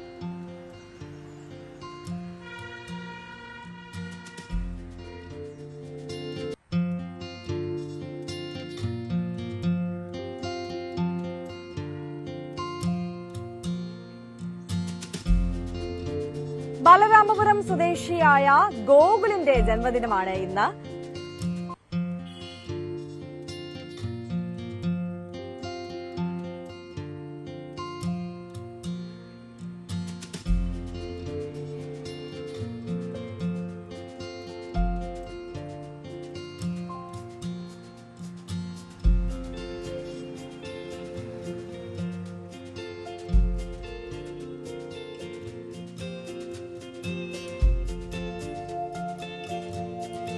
ബാലരാമപുരം സ്വദേശിയായ ഗോകുലിന്റെ ജന്മദിനമാണ് ഇന്ന്. അപ്പോൾ ഗോകുലിന് എല്ലാവിധ ആശംസകളും അറിയിക്കുകയാണ് ഒരിക്കൽ കൂടി. അതോടൊപ്പം ഇന്നലെ 70ാം പിറന്നാൾ ആഘോഷിച്ച പാറുക്കുട്ടി അമ്മ വെള്ളിയാട്ടിന് 1000 പിറന്നാൾ ആശംസകൾ നേരുകയാണ്. വിപിൻ വെള്ളിയാട്ട്, കവിത, വിനയ, കൃതിക എന്നിവർ. അപ്പോൾ പാറുക്കുട്ടി അമ്മയ്ക്ക് ന്യൂസ് 18ന്റെ എല്ലാവിധ ആശംസകളും അറിയിക്കുകയാണ്.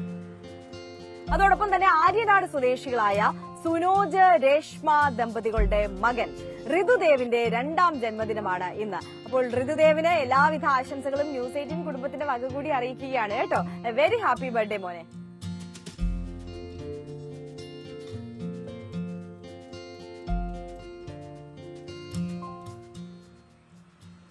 അപ്പോൾ പ്രകൃതിക്കൊപ്പമായിരുന്നു ഇന്നത്തെ നമ്മുടെ വാർത്താ ദിനം.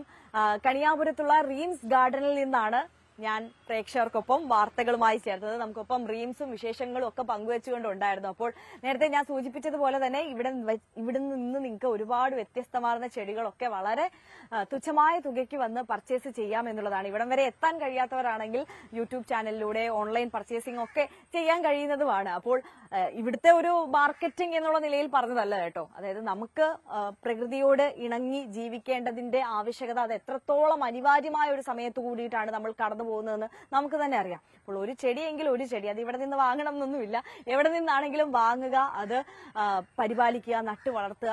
നമ്മുടെ ഭൂമിക്ക് ഒരു കുടയെങ്കിൽ ഒരു കുട നമുക്ക് നൽകാൻ കഴിയുമെങ്കിൽ അത് തന്നെയാണ് ഏറ്റവും വലിയ കാര്യം. അത് നമുക്ക് തന്നെയാണ് ഭാവിയിൽ തുണയായി വരുന്നത് എന്നുള്ളതാണ്. അപ്പോൾ ഈ വലിയ സന്തോഷത്തോടുകൂടി, ഈ പ്രകൃതി ദിന സന്ദേശത്തോടുകൂടി ഇന്നത്തെ രാവിലെ ഇവിടെ നിന്ന് പൂർണ്ണമാവുകയാണ്. അപ്പോൾ എല്ലാ പ്രേക്ഷകർക്കും ഒരിക്കൽ കൂടി ഒരു നല്ല ദിവസം ആശംസിക്കുന്നു. അപ്പോൾ വാർത്തകൾ ഇനിയും ഫ്ലോറിൽ നിന്ന് തുടരും. അടുത്തതായി നമ്മൾ കാണാൻ പോകുന്നത് കുറ്റകൃത്യങ്ങളുടെ ലോകത്തെ വാർത്തകളാണ്. ടോം കുര്യാക്കോസ് ചേരും. പോലീസ് പെട്രോൾ കാണാം. നമസ്കാരം.